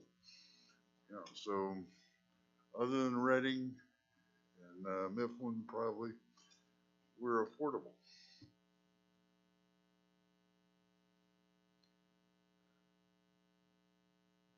I don't know how to follow that, but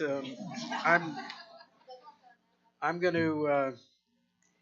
I mean, everything I can tell. Although the RAP structure is the common approach, as you said, I mean the issue, as you mentioned, Mr. Fike, is cash flow every year that we run into. So even going with the RAP structure, we probably foresee ourselves needing to find ways to increase revenue year after year with staying with that structure if we go that route. And I think we move it to the CAL, and then, you know, at that time, maybe recommend to the voting meeting to start a parameters resolution or whatever the board decides. But, you know, we got a budget due by June 30th, and we have to decide what we want to do with portion of it, which is 10% of our budget, the debt service payments. Okay. So next steps, March CAL meeting, we would start making those decisions to take on. Yeah, we can't make a decision tonight. It's really just an informational, but we can further discuss what we want to do and recommendations to. You know, am I correct, solicitor? Yeah. You're putting yourselves on a pretty tight timeline. But if they say they can get it done, then we're good. I believe them. And I review these for dozens of school districts, so I understand the process. And there's a lot to discuss. But the parameters resolution would have to get done pretty quickly. Right. And just to restate what I said earlier, this really came up as a result of looking at the junior high project and it coming in so significantly above budget, and then realizing that the remaining projects on that KCBA report that were outstanding would most likely, we would be looking at the same thing, and it would wipe out the fund that was established, and we would not be able to complete the other projects, which are very important because it does impact heating and cooling, and it does, so it needs to be done. Obviously, you know, this was a lot of information tonight, so you know, obviously we wanted to kind of give you enough to get your minds thinking. You know, should we come back at, you know, a future meeting, we'll kind of dive deeper into the numbers and the structuring, but the high notes are really the high notes here that, you know, will probably look very similar. So obviously we'll take, you know, any feedback that you provide, Brian and the team will kind of come back and, you know, whether that's in your early March meeting to start discussing, we'll be ready. Okay. Thank you very much for the presentation and breaking it down the way you did. Yes. Thank you. Thank you very much. Alrighty, we won't be amending tonight's agenda. Dr. Haller spoke earlier. We would go to public comments, but no one signed up. So we'll go to board meeting minutes.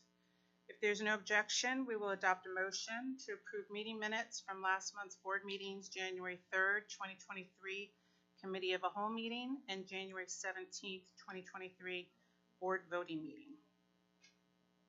Hearing no objections, the meeting minutes are approved. Treasurer's report and payment requests. What do I have here? If there are no objections, we will adopt a motion to approve the 2023 Treasurer's report and payment requests dated January 17, 2023 to February 21, 2023. Hearing no objections, the Treasurer's report and payment requests are approved. Next, committees. Education Committee, Dr. Battler. Thank you, Dr. Hearing. All right, so the first is public comment. It's reported that the field trips below within the 60-mile radius have been approved. You can read those. There were quite a few added, 1 through 19. Secondly, our enrollment report. It does show our out-of-district report for January. I don't think that that has changed much. If it has, anybody can jump in, and the district board report. Can I have a quick question about the Absolutely. our cyber students? Why did that jump up so like 10 students almost in a month? The Exeter Cyber Academy.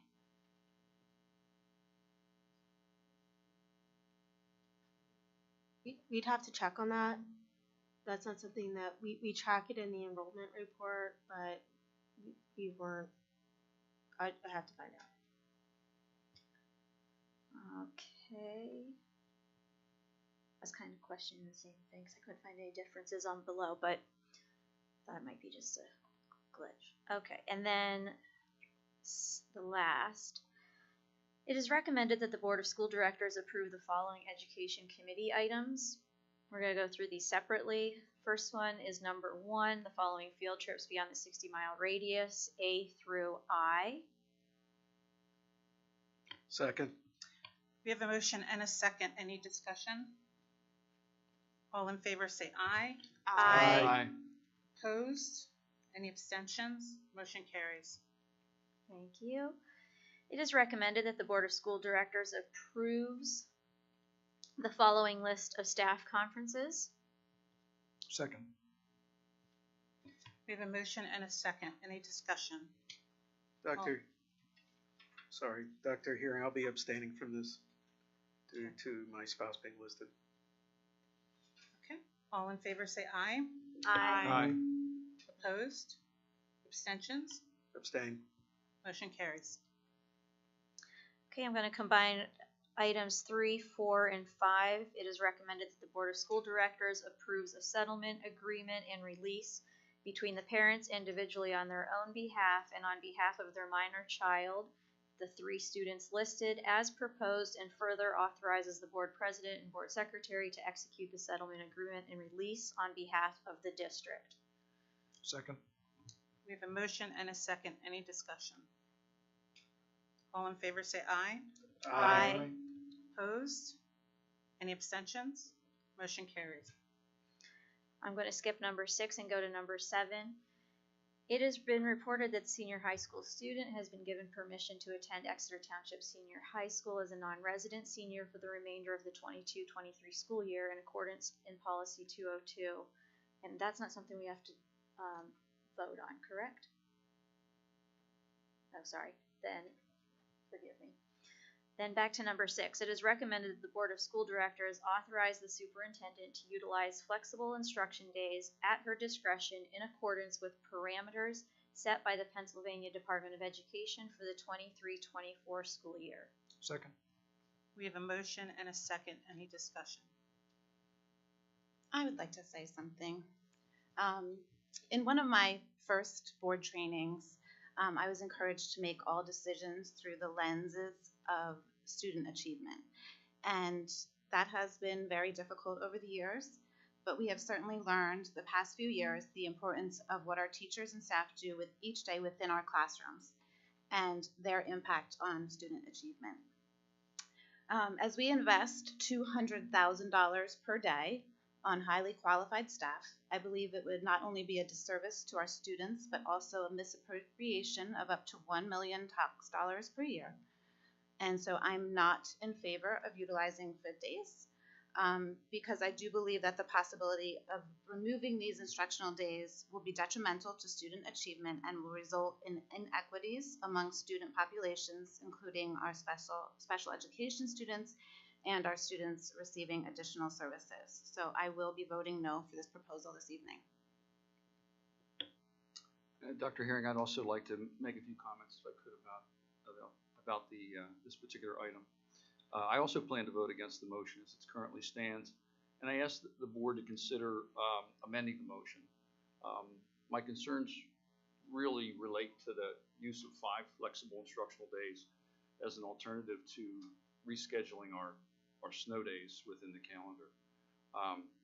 Now, for those, there may be folks, who are listening who aren't familiar with this issue. So here's what's been proposed. Instead of rescheduling days when school is called off due to inclement weather, the administration is considering designating up to 5 of those days as flexible instructional days, or they also call those FIDs. When a day of inclement weather results in the closing of the school, the superintendent will be authorized to designate that day as a snow day or as a FID day at her discretion. For the FID day, flexible instructional day, students would remain at home and be expected to engage independently on pre-assigned work. Some students will work on computers, others, like younger kids, will likely be completing worksheets or other assignments.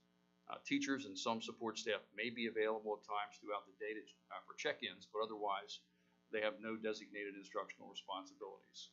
Other staff, like paraprofessionals, clerical, secretarial, cafeteria, transportation, will likely not be assigned any work at all, but they'll be paid. So I generally take exception to this, to the characterization of this as an instructional day, a flexible instructional day.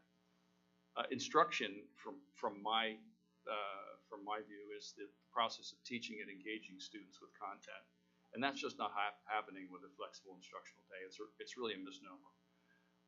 So my question really is, does this decision to replace 5 full days of classroom instruction with flexible instructional days, does this facilitate our basic objective and responsibility as a board? Will it provide or enhance learning opportunities for our students?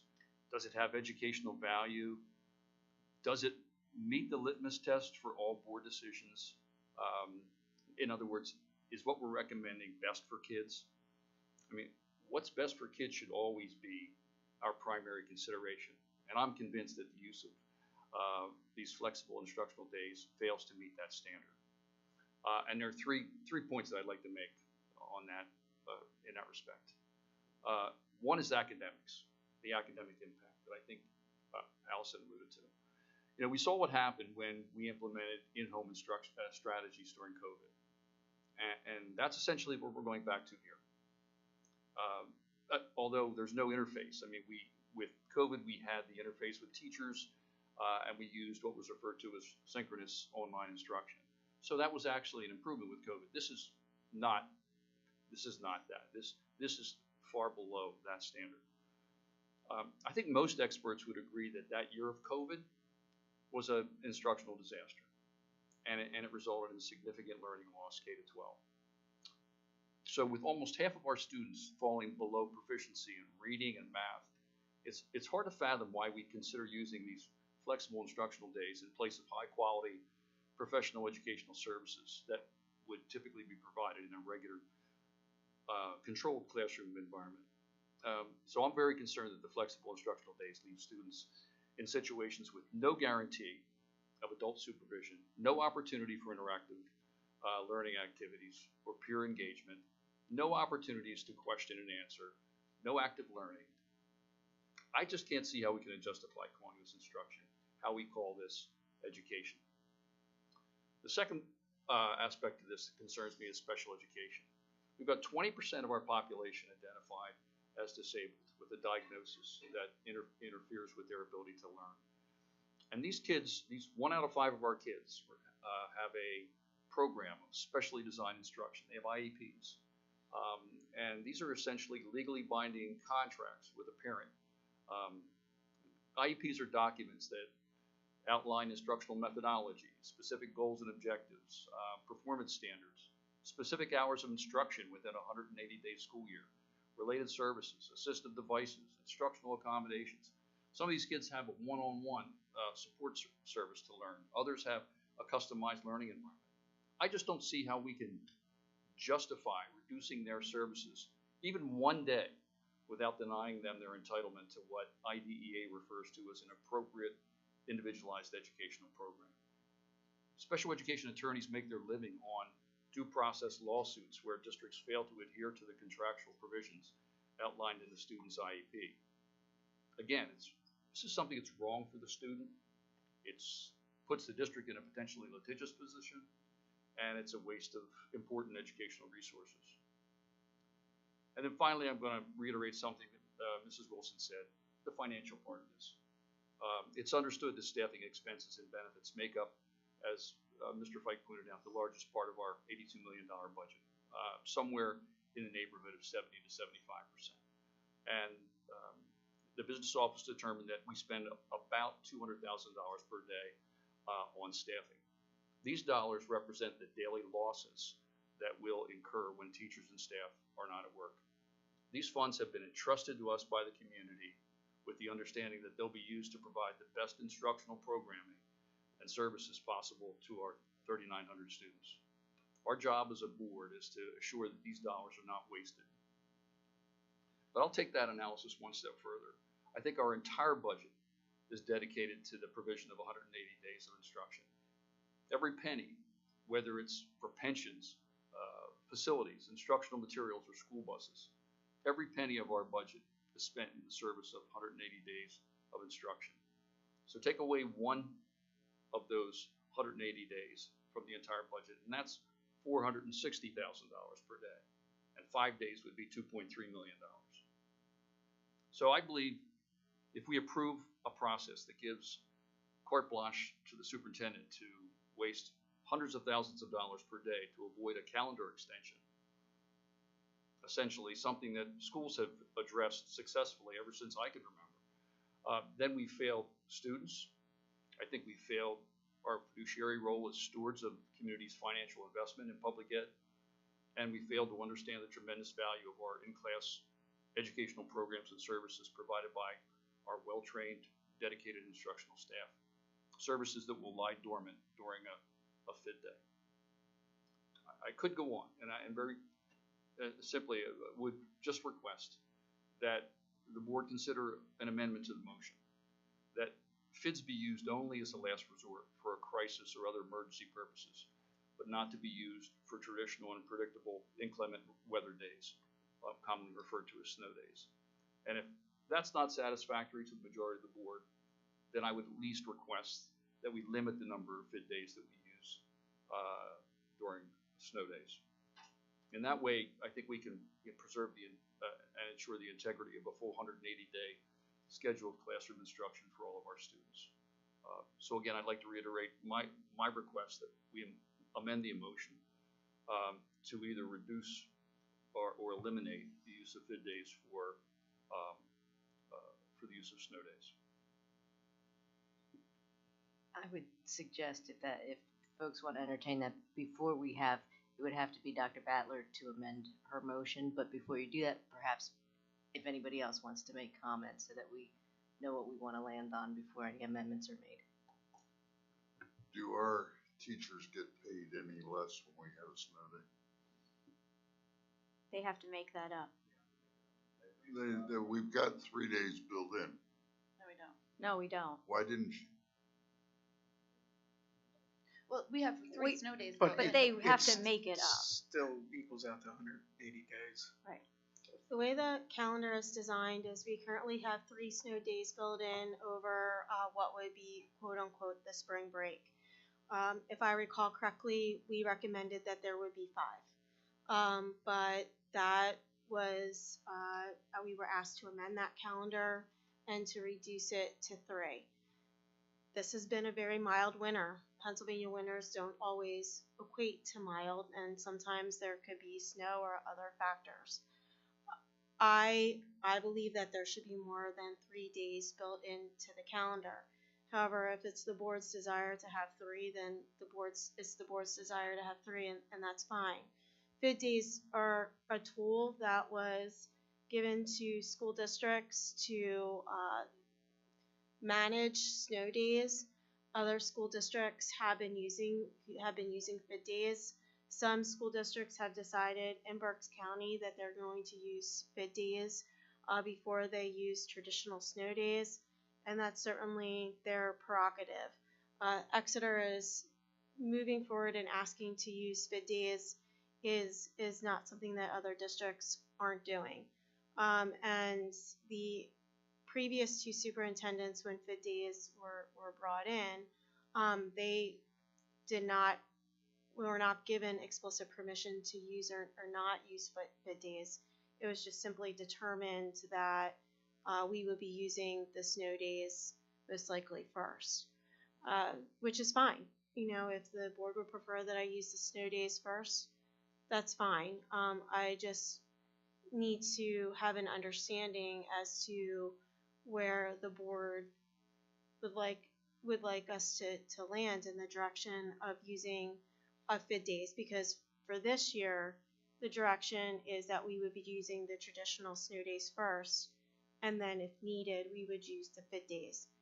Unless we have a blizzard, it looks as though we will be fine with our snow days. Dr. Howard, when you declare a snow day, if you were to declare one, no instruction occurs, correct? That's correct. On that day. But on an FID day, they're getting some instruction. Not great, not interactive, not classroom.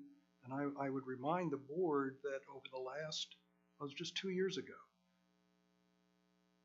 our 180 days, our $80 million, left 40% of our 3rd graders without the ability to read, and more than half of our 7th graders without the ability to do math. Correct, So Mr. I don't Fitt. understand what one. Because you're making it up. You're going to make You're it going up. to make up that snow day. When she calls a snow day, Okay, then they come back into school and they make up that day. okay. So they get direct instruction from their great teachers on that day that they make up. Right. A FID day is, you're right, you're correct. They give information, and your kids that go out and play in the snow, and that's great too. And then they come in and they do their 15 minutes of work, but it's not the instruction of being in a classroom with a teacher. I understand. But on a snow day, there's 0 on that day, correct? Correct. But Okay. but when John, they're not going but to. they're- They're going to get only if it's a FID day, they're going to do a packet, and that's it. If it's a snow day, they're going to come in and get another school day. And come in when? The end What? of the year. At when, the end Well, of the year, and I or think right it's, now, it's over spring arguable, break. or spring break, but it's arguable if it's the end of the year whether And any right, and it work could be, is getting done. and it could be June. It could It be. could be when families have already left town for vacation, and students are going to miss the day anyway, right? John, that's the way it's always been. That's That's the Okay. way snow days have always worked. We've always had 180 days of the school year. We've taken time off over the school year because of snow, but then we add those days onto the calendar later on. And folks have always known that they're either built into the calendar or they've been added to the end of the school year. When we approved that calendar, my assumption was, we didn't talk about FID days when we approved the calendar. My assumption was we were going to use up those 3 days during the school year, those replacement days during the spring break. And then we were also going to add those additional snow days on the end of the calendar. That was my understanding when the calendar was approved. Then suddenly the FID day conversation started to come in, and we were going to now use FID days to kind of, cover ourselves for days that were missed down the school days. These are not instructional days. I wouldn't come to the conclusion, John, you're sort of suggesting that kids will be instructed on those days. There's no instruction. No. Teachers are not Well, working with kids on There's those a days difference in any between way, shape, or instruction form. and learning. You can still learn by reviewing a packet. You right? can you can learn on the weekend, you can learn at night, Sure. you can learn, and I'm not saying that they're not. And I'm not saying that, and I have nothing against Dr. Haller and how she chooses whether it should be a FID day or whether it should, I don't. But she's not always going to sit there. So if we vote on this, how long does this last? This is for the next It's school this year. school year, just right? next Okay, school sorry. year. Forgive me. I hope I'm sitting here for the year. And then it is good. Just In for that the case, year. I apologize. Forgive me, Dr. Haller. But when you talk about kids not being able to, and you're right, my kids are there. Math, reading, English, all of it. And so my kids will go to the end of the school year. If they have to go, in fact, I'd send them to summer school probably if I could. But if there is not a situation where a school has to be closed and therefore we have to call a FID day, like something happened in the junior high or senior high, which she did talk about during FID days, and I'm okay with amending it on that, in that situation. There's an emergency, we have to do it. But for snow, freezing rain that we've done for the past 40 years, no, I don't agree with it either. I think it's a waste. Okay. Well, we can agree to disagree. When I voted to hire Dr. Haller, I voted for her to make these management decisions. And this whole discussion smacks of our taking the management role, and that's not our job. Our job is governance, not management. So I have confidence in Dr. Haller to make the right decision, period.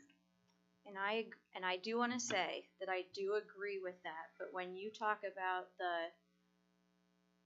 when we sat down, and I'm not even sure how to put this because I've never spoken like this in public, but when we sat down and I was under the impression that we wanted 100% of children to be reading at grade level and 100% of math to be done at grade level and 100% of graduation. And I don't believe that, and also we talk about DEI all the time. It's everywhere. DEI, SEL, diversity, equity, and inclusion.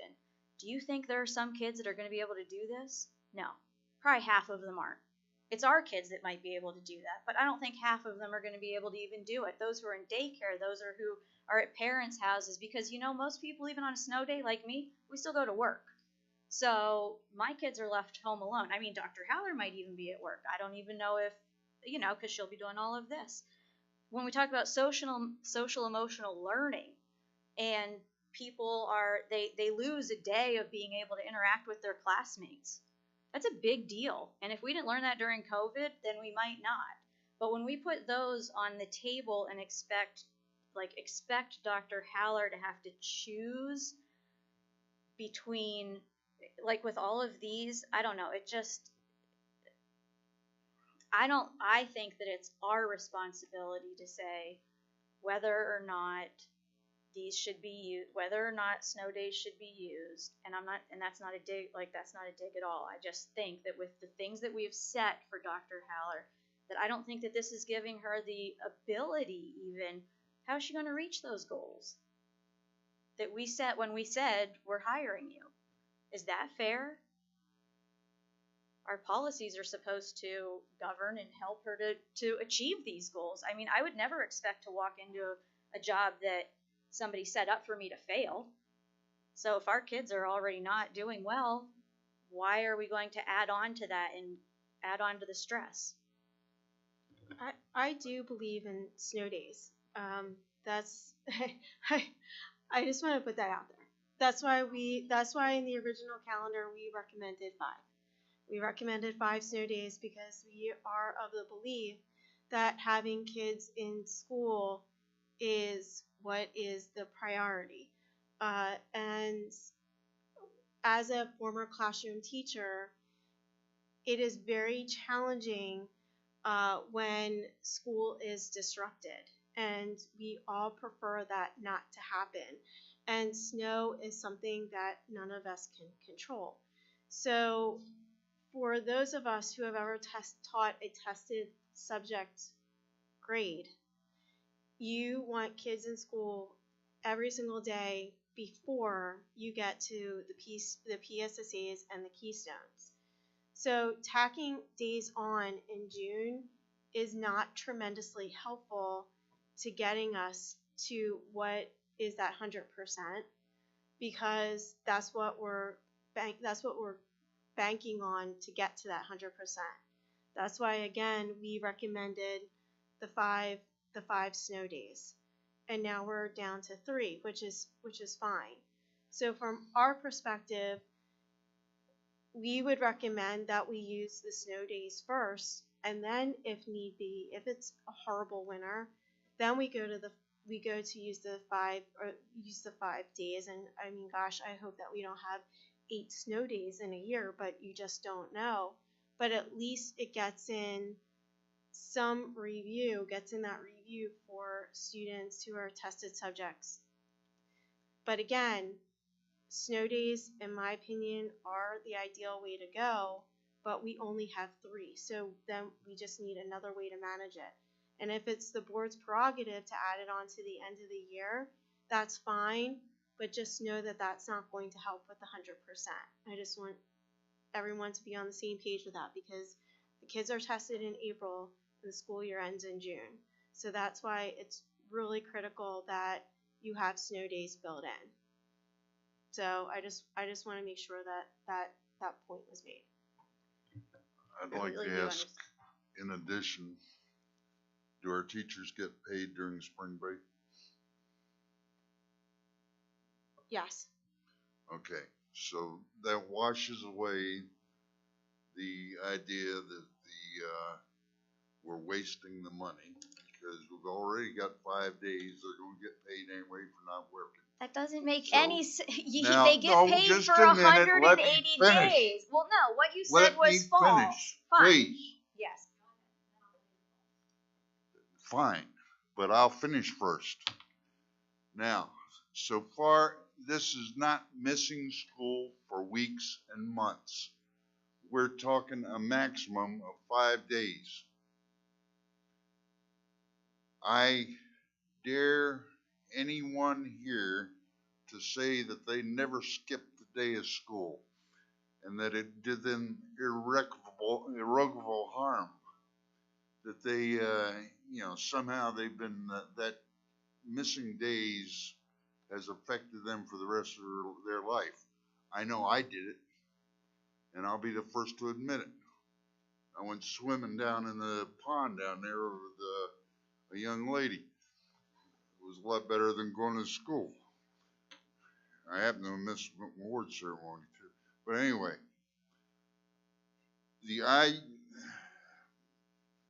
the extra days are just a tool, and I brought this up before. We're talking like the kids are going to be thrown out of the school for a month. It's not costing us any extra, because we've already wasted money because we got a spring break. We know that if we do it in June, that the kids are going to be going anywhere, because we've already established that families don't plan around the school year anymore, which I always did, and my dad always did. But you're making a mountain out of a molehill with these damn 5 days. We've got somebody who's been dedicated to education her whole life, and we're going to make the decision now instead of letting her do it.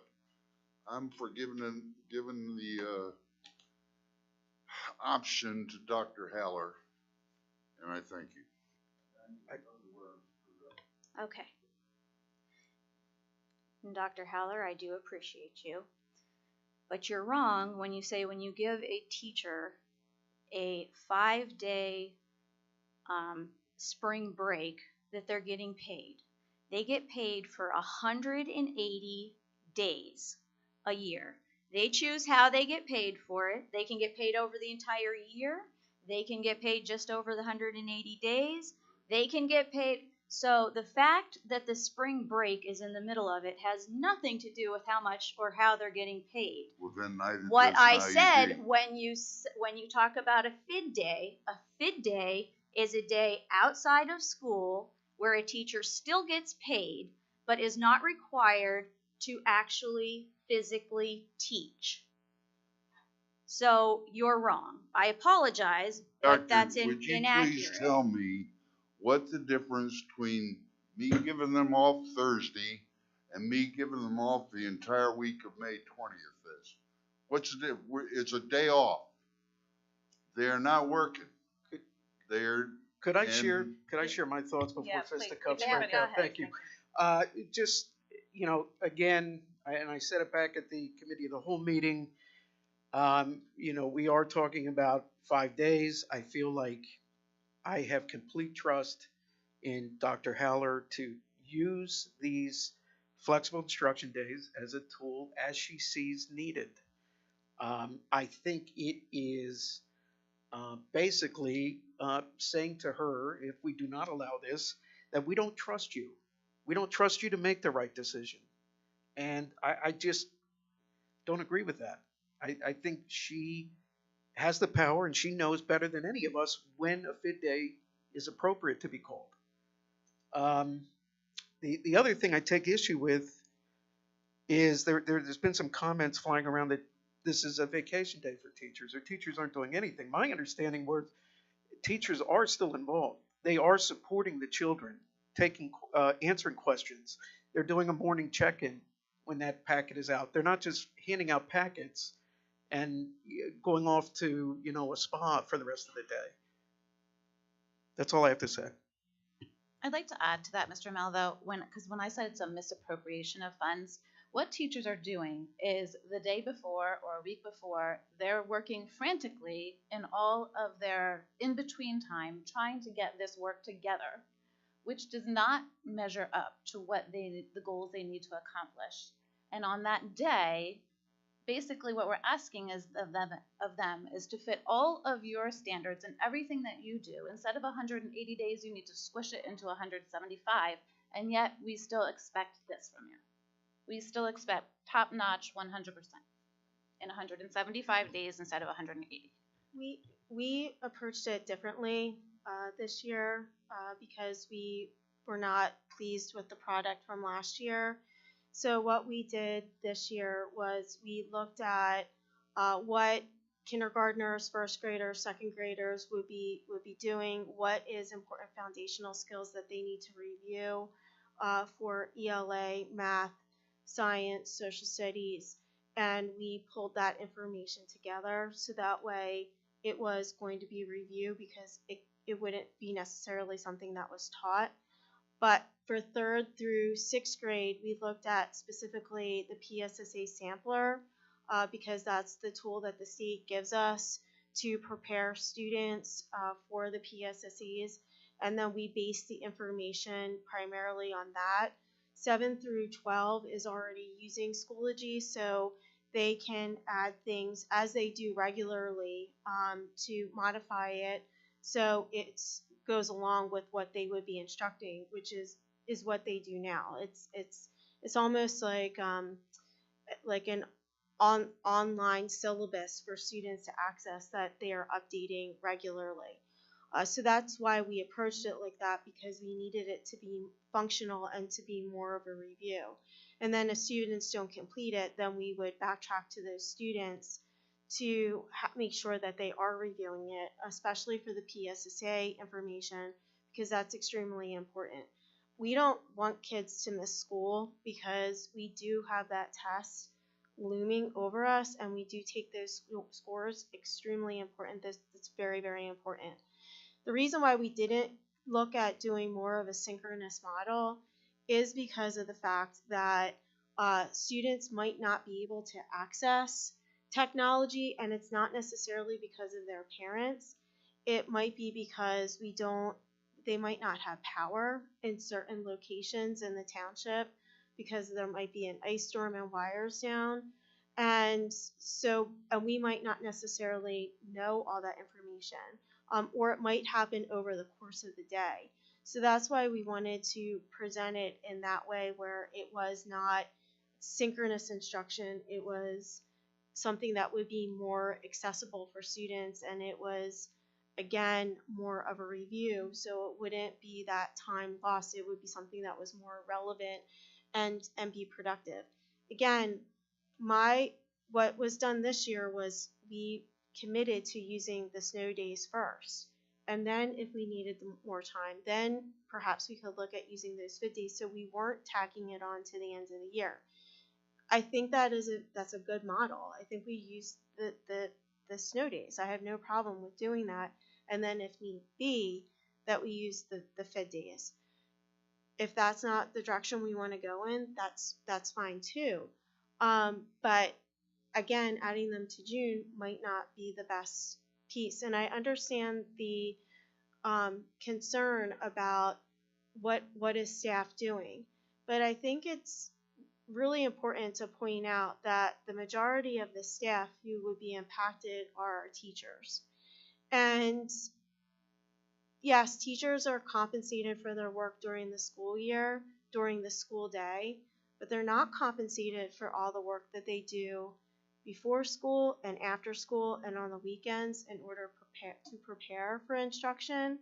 And we don't look at the hourly wage of that.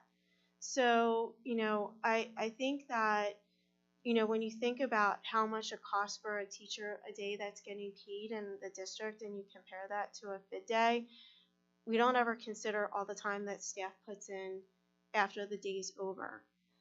So I think that that's important to point out because I do believe that we have exceptional teachers, and if we have a fit day, I do believe that our teachers will be available to support students and that they're here to do the very best for kids. And I believe that they'll do that whether we're in school or whether it's a fit day.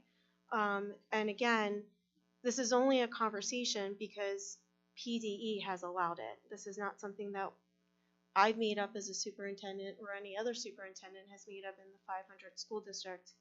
It's just a tool that they've given us. If the district's prerogative is to not use that tool, then we tack the days on. But I would ask that next year when this conversation comes up with the calendar that we add in more snow days because I do think that's important. Dr. Hearing, I'd like to call the question, please. I believe that I had suggested an amendment. Where we stand with that? So if Dr. Battler wants to, we could go through a much longer process. It's really not necessary. Actually, we had a second. Yeah, we had a second. So if Dr. Battler wants to amend her motion, she can do that, and then it'll need another second. Technically, you should have another round of discussion, but it's probably not necessary. And we can, oh, I'm sorry, I thought this was on. And then you can vote on an amended, or if Dr. Battler does not wish to amend her motion, she doesn't have to, and you can just vote on the statement that is in the agenda. If anybody objects to Dr. Battler amending her motion, she always has the right to withdraw her motion. However, if somebody objects and you call the question, then the vote would be on what is here and not any amendment. So I'm calling the question on the original motion. Yes? Correct.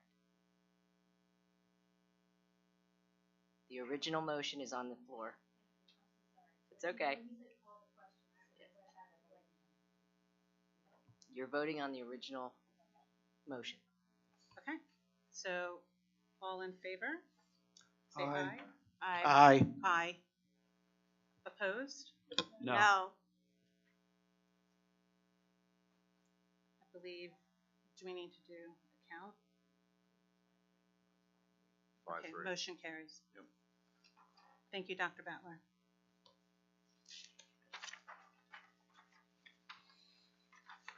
I believe that's it for that committee. Personnel Committee, Mrs. Schaefer. Thank you, Dr. Herring. It is recommended the Board of School Directors approves or ratifies the following personnel items. 1, resignations for certificated staff, certificated substitutes, support staff, and extracurricular staff. Second. We have a motion and a second. Any discussion? All in favor say aye. Aye. Opposed? Any abstentions? Motion carries.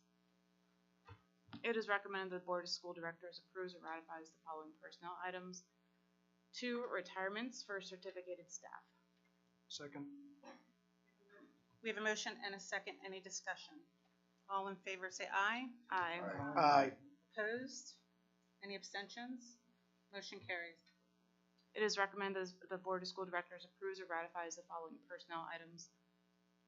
We have 3 appointments for certificated staff and contracted staff, support staff, items A through M, certificated substitutes, items A through H, guest teachers, items A through G.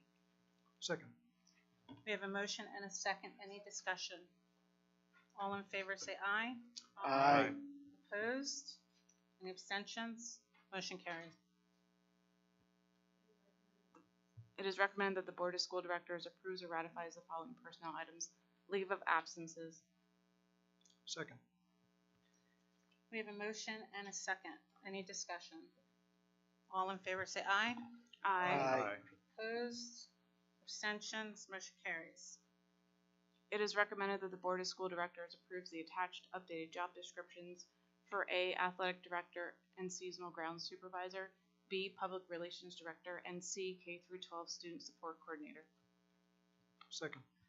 We have a motion and a second. Any discussion? All in favor say aye. Aye. Opposed? Any abstentions? Motion carries. It is recommended that the Board of School Directors approves the market wage adjustments for administrative positions effective March 3rd, 2023. Second. We have a motion and a second. Any discussion? All in favor say aye. Aye. Opposed? Any abstentions? Motion carries. It is recommended the Board of School Directors approves the attached list of course requests. Second. We have a motion and a second. Any discussion? All in favor say aye. Aye. Opposed? Any abstentions? Motion carries. It is recommended the Board of School Directors approves the attached list of spring coaches. Second. We have a motion and a second. Any discussion? All in favor say aye. Aye. Opposed? Any abstentions? Motion carries. That is it for the Personnel Committee, Dr. Hare. Thank you. Finance, Facilities, and Audit Committee, Mr. Mel. Yes, item A, it is recommended that the Board of School Directors approves the addition of an alternate delegate, Kristen Graham, Assistant Business Manager, to the Berks County Tax Collection Committee Executive Committee. Second. We have a motion and a second. Any discussion? All in favor say aye. Aye. Opposed? Any abstentions? Motion carries. Item B, it is recommended that the Board of School Directors approve the use of Bus Patrol, a school bus stop arm enforcement program. Second. We have a motion and a second. Any discussion? I actually did have one question. If we decide we're not happy with it, can we cancel without any penalty?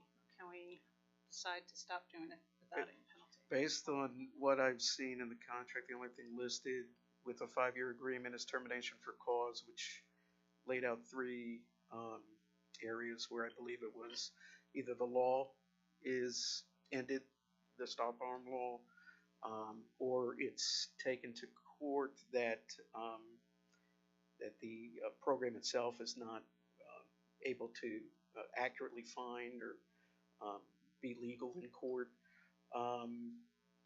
And there is a third option, which I believe is the other party commits any material breach of any provisions of this agreement. So to answer your question, based on what I see in there, there is no way to terminate the agreement without potentially incurring those monthly technology fees for the remainder of 5 years. Okay, for 5 years. Yeah. Thank you.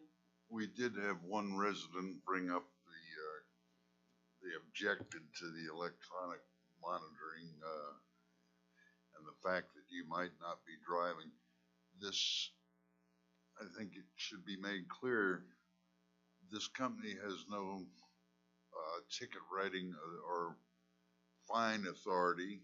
It still goes to court. If I'm not driving and my wife was driving in her old age, I can say it was my wife. She probably couldn't see the bus. So the individual's rights are not being taken away, but the potential for increased enforcement of the law is being voted on. So, According to Title 75, which is what allows the stop arm bus law, it says that the liability for each violation of Section 3345 enforced under this section, the owner of the motor vehicle shall be liable. So the difference between, I was looking into this quite a bit, and it used to be, before this school bus law, Title 75 came into being, that if you were caught passing a bus that was stopped that had red lights flashing, armed out, etc., you were slapped with a $250 fine. You got 5 points on your driver's license, which means it was revoked pretty much, and your insurance went up, and you got a 60-day license suspension immediately. Like, I mean, it was that quick. Now, that was if you were caught by a police officer. They passed Title 75 in the state of Pennsylvania so that, because they did realize that cops can't be everywhere, and that bus drivers can't always get a license plate. And I do understand not wanting to have cameras all over the place. It does say in here that they will, according to everything I read, it says that they will, scratch everything off. But, so if you do go to court, it does say that according to this law, under this law, the owner of the vehicle, doesn't matter who's driving it, gets slapped with this fine. Just so you know. thank you. But absolutely. I do have a couple concerns with this. It's not necessarily what they had to say. I do agree with protecting children, and but it was kind of concerning to me that one of the things on Bus Patrol's websites, like one of the big things that they said, and I'll read this to you. It talks about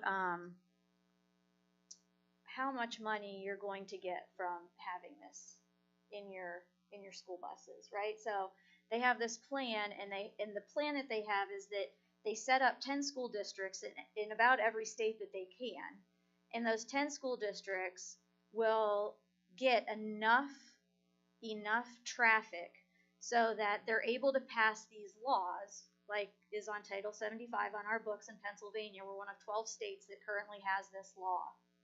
Excuse me, only 12 states. So they put the money in to be able to get these laws passed, so that they're the only people able, pretty much, or for now, to be able to do this in the state. When you get a ticket for this, when you go to court, there's no one to face.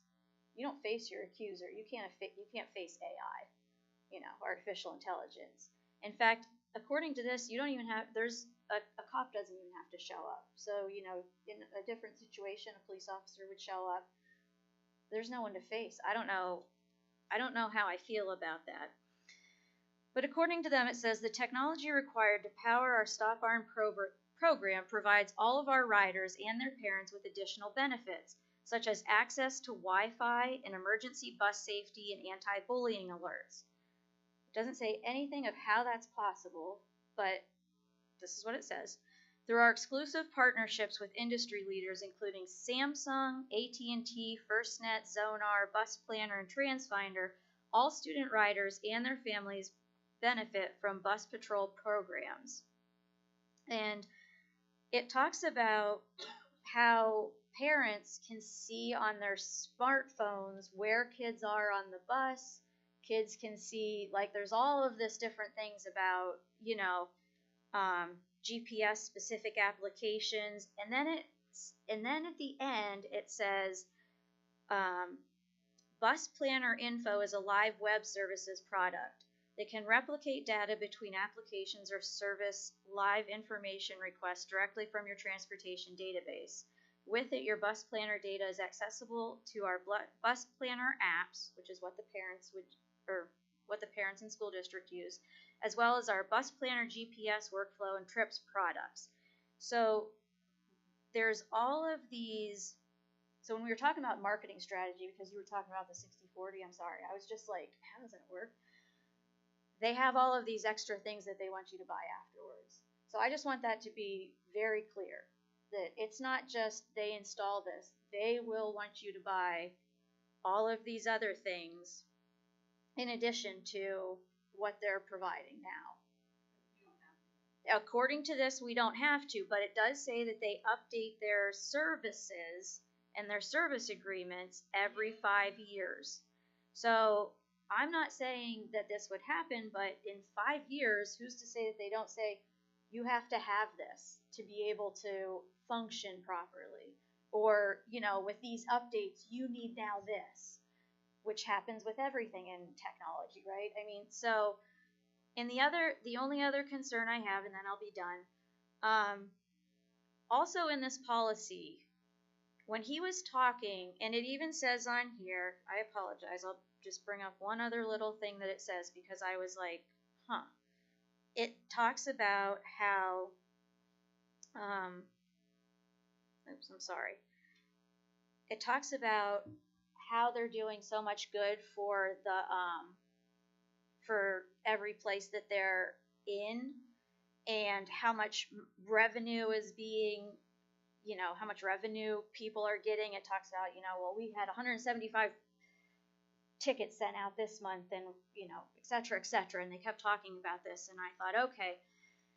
But it talks about in the Title 75, and I just asked Ms. Montaigne this before, it talks about any monies that you receive from this, we receive, it. There's a $300 fine. $250 immediately is put into a separate checking account according to their, according to what we're voting on. $25 goes to the police department, and $25 goes to a grant fund, a Pennsylvania grant fund for school bus safety. Every single ticket. Of the $250, 60% goes to them, 40% comes to us to offset the cost of the monthly fee. Of that monthly fee, though, if we go over that, say we take in $10,000, it's not $6,000, whatever. We're not allowed to use that money, those monies, on anything besides this bus patrol, this actual, like, this bus patrol situation. That's, I mean, it says so I'm sorry. I can't see where I have it. Oh, it says, I'm sorry. It says $250 to the school district where the violation occurred, which shall be utilized for the installation or maintenance of side stop signal arm enforcement systems on school buses. So, and that this is now a civil violation, which you don't get the points on your license, you don't lose your license, you just pay a fine. So, I'm sorry, go ahead, Ms. Montaigne. That's okay. No, what I was talking about with that discussion and that specific provision is, I think that provision can be interpreted to be a little broader than just feeding right back into this contract. It can be used to support anything related to the bus safety, so maintenance of buses, not, as we said, not buying textbooks, but anything pretty much related to that would be an allowable use of the revenue that comes in. I'm sorry. So yeah, so it has to be in this bucket. So there's a specific bucket for this. This is not necessarily revenue. So those were, sorry, I just wanted to bring those to everybody's attention. I don't know if anybody had read that or not, but I wanted to let you know. Thank you for highlighting all those. I have a highlight myself. Have we, I'm sorry, have we spoken to the police department yet? Like, does this override the titles? Does this override the 60-day license suspension? And No, I did actually. I was just going to say I know I have not personally spoken to the police. I actually had a similar question. And if Mr. Fike or Ben had spoken to the police department, because along those lines, there were reviews that we had collected from other school districts that said the Pennsylvania State Police have actually backed out of supporting the program due to a lack of manpower to support it. Right. And my question is, have we spoken to the police about the ability to support this, and not just Exeter, but also Central Berks? I'd be curious about that, in addition to Mrs. Wilson's question that she has. And can I ask one more question? Just to add on to his, in case anybody wants to answer the questions all at once. It does say that we have to designate a technology representative as well as designate in writing a program manager that they have to contact for day-to-day updates, installations, if there's any problems and things like that. So you do have to have that as well as with the police. Sorry.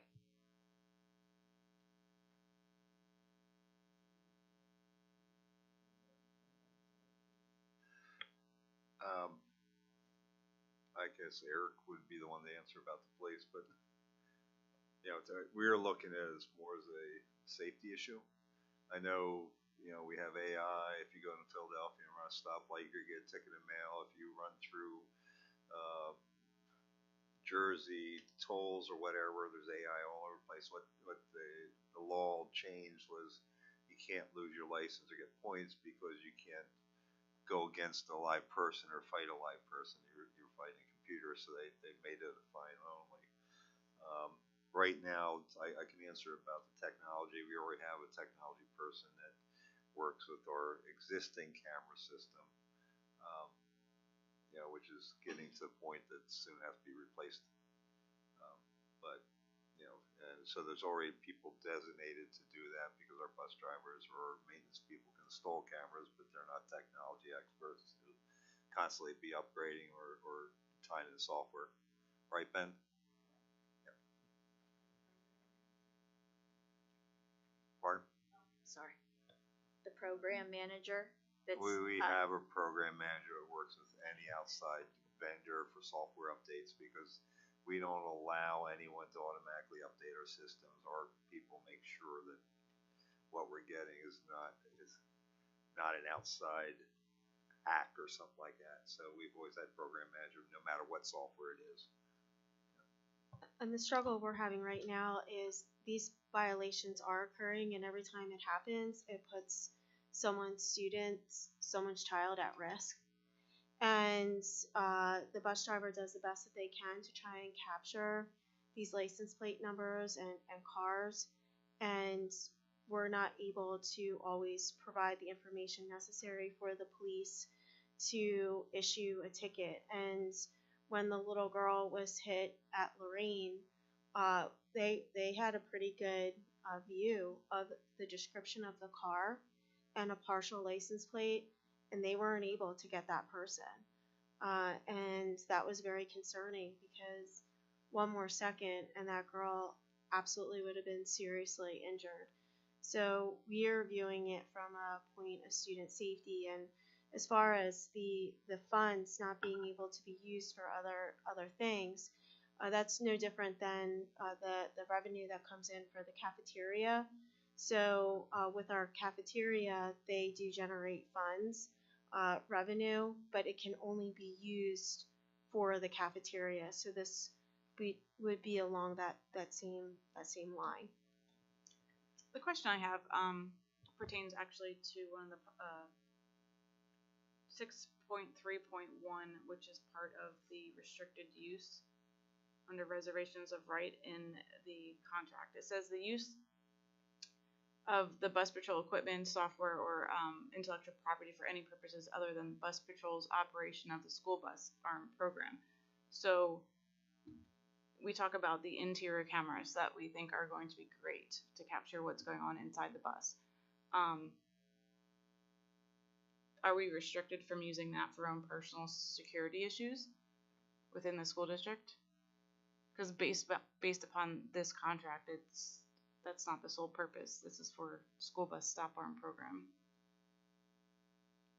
Ben, can you answer that? That there are cameras, so yeah. Can you? As far as I know, and as he stated, Yeah. we can download video and we can use the video from inside the bus as we need to. And it's upgraded regularly. I think it's just the point says restricted use, agrees that it shall not use. So I think that's a point of contention if we're going to go forward with this, that this needs to be looked at for our security reasons. If we're going to use that intellectual property of the videos inside the school buses to protect our students and our staff, then we need to make sure that we can use that if need be. Ben, were you able to ask the other districts their opinion about it? There's an attachment, Oh, Dr. I Harry. apologize. Is that the Yeah, I reviews then? apologize. That's a review. The reviews? thank Yeah, you. thanks for getting that. Thank Appreciate you. it. In addition to those reviews, was there any discussion about like the monetary value of this system and, you know, how is it a benefit to them? If you notice, one of the reviews actually said that they actually got it just to replace their aging camera systems. So a lot of them were saying that you know, it was a good tool for them for inside the bus. So I think they're using the videos for inside the bus for behavior issues. Sorry, Ben, if you wouldn't mind coming up to the mic, just because the folks watching at home can't hear you. Thank you.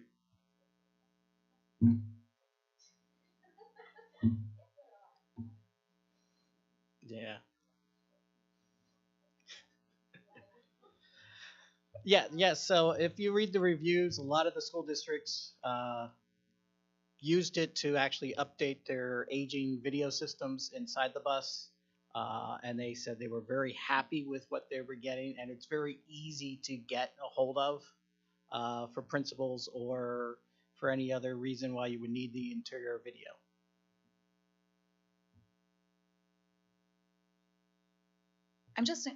My concern right now is if we have not discussed this with the police department, who is going to be integral in the success of the program. The night he was here, I specifically asked him that question as to whether they had contacted our police departments, and they said they would do that subsequent to our voting on it. So in essence, the police departments have a veto over our getting the program at all. So Yeah, it seems a little backwards. It seems like we need to talk to the police before we take I'm on. not. I know it's not your fault. Yeah. And you know, just kind of my thoughts around the cost. You know, I do not realistically think we are going to get any revenue from this program. There's, if you look at how the pricing model works, this is kind of, I think, where the gotcha is for the too good to be true. But we're charged $6,250 a month in a technology fee that's broken out by $125 a month for each of the 50 buses that we're talking about equipping this with. The revenue that we bring in has to overtake the technology fee. In addition, any technology fee that's not paid off for a month rolls on to the next month, so it accumulates month after month after month. We're never going to catch up and get more revenue than the technology costs. So you do see in a lot of the literature that they have out there that they're really hyping zero capital outlay, and I think that's the benefit. We are getting equipment for 5 years, basically a $0 lease agreement. But I would not expect this to have revenue coming in. The concern, you know, I think I have from my end is it's a 5-year agreement, and we can only terminate it for one of the 3 clauses I mentioned earlier. If we find out that, you know, there's a lot of false reports that are happening, or there's some issues that are occurring, even though I believe that the percentage was pretty low based on the question that we asked last meeting. You know, if for whatever reason we're unhappy with the service, it doesn't look like there's an easy out there based on what I see in the agreement. So, Mr. Mel, if you wanted to either withdraw or table this particular motion. Yes, I am happy to. I guess I will table the motion and see if we can get some consensus on that. Do I need to withdraw my original motion, or you? I need a second for the table. Okay. Second. And then you vote on tabling the motion. Okay. I'm sorry, I'm thinking. All in favor to table the motion, say aye. Aye. No. Noes? I say no. Abstention? Okay, guess we're tabling the motion. I have an observation on the original, I guess it's called a quote. It says quote expires January 31st. So what happens now? We're in February.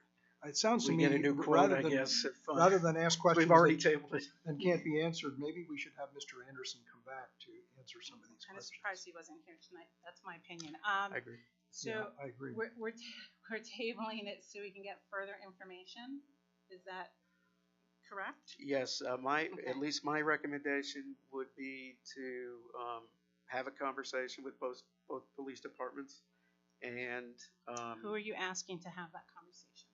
whoever wants to have that conversation in administration. We'll have Mr. Seidel do it. We'll Okay. have him contact him. Okay, sounds good. You know, and I think also from my end, I would like to see if there's any flexibility within that 5-year agreement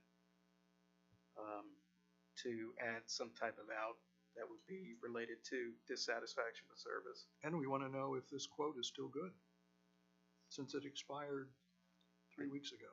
And to confirm what Julie pointed out, because even if he's just saying it's okay to use it, if the contract says it's not Sure. okay, I'd be uncomfortable with that. Yeah. I'd be All happy good to review questions. this. The contract. Why don't we invite him back? Yeah. I just had a question too. Don't we have a couple other districts in the county that have contracted? Do we know whether they're satisfied and they're generating revenue from this at this point?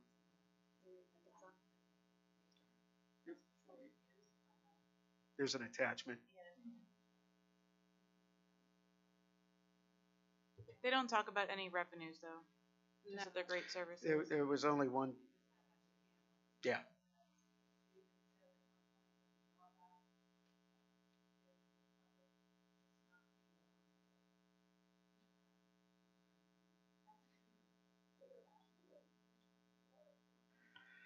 Okay, moving on to item C, the consent agenda. It is recommended that the Board of School Directors approves the following finance, facilities, and audit items. I'm going to break this out a little bit. We'll vote on items 1, 2, 3, 4, 6, and 7. Can I ask you to take out number 3? We can discuss I will that. take out Okay. number 3. So the vote will be on consent agenda items 1, 2, 4, 6, and 7. Can I have a second? We have a motion and a second. Any discussion? All in favor say aye. Aye. Opposed? Any abstentions? Motion carries. It is recommended that the Board of School Directors approves the following finance, facilities, and audit items. Item number 3, it is recommended that the Board of School Directors approves the custodial cost of $40.90 per hour per custodian for the building and use request for the 2022-2023 school year. Second. We have a motion and a second. Any discussion? I just wanted to gain some clarification. I know we spoke about this at the COW, but that $40.90 per hour, that was an average, correct? Yes. Okay. Sorry, that's the average of all custodians Okay. eligible for overtime. It's not the high, it's not the low, it was the average. And this rate that's being charged, is that for all entities using our buildings, or is it for specific? All entities that would be charged overtime. So like, we do not charge our own clubs and stuff for using our buildings at night because we already have custodians there.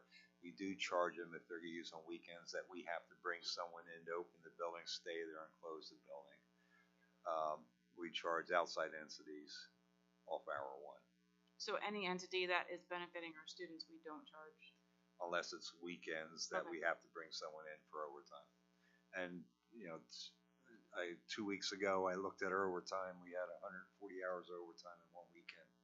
Every single building was used, and what we've always been, this is not something new, but in the past, we waited till we got the timesheet, and if it was a high-end individual that's making $20 an hour, we charged the overtime rate, which might be $45 an hour.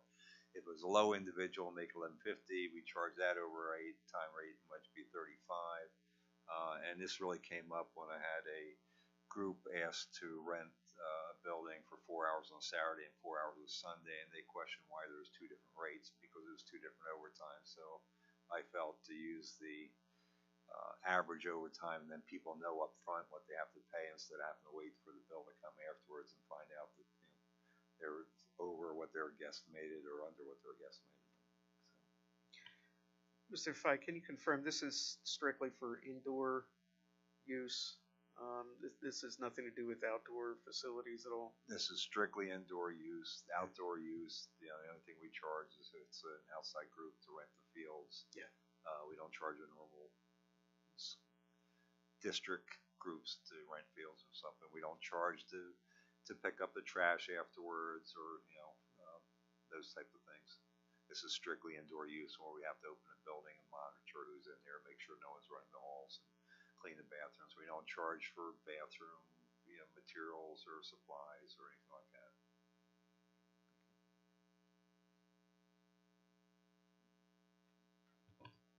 Okay, no further discussion? All in favor say aye. Aye. Opposed? Any abstentions? Motion carries.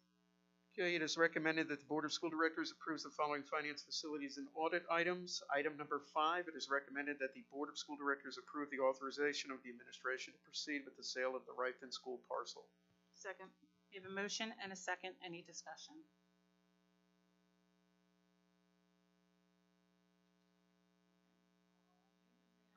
Aye.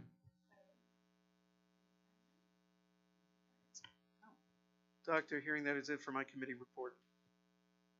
Thank you, Mr. Mel. Policy Committee, Dr. Hamburger. Thanks, Dr. Herring. It's recommended that the Board of School Directors approve policies 011 and policy 237 for first reading, and policy 334 and policy 335 for second reading. Can I have a second? Second.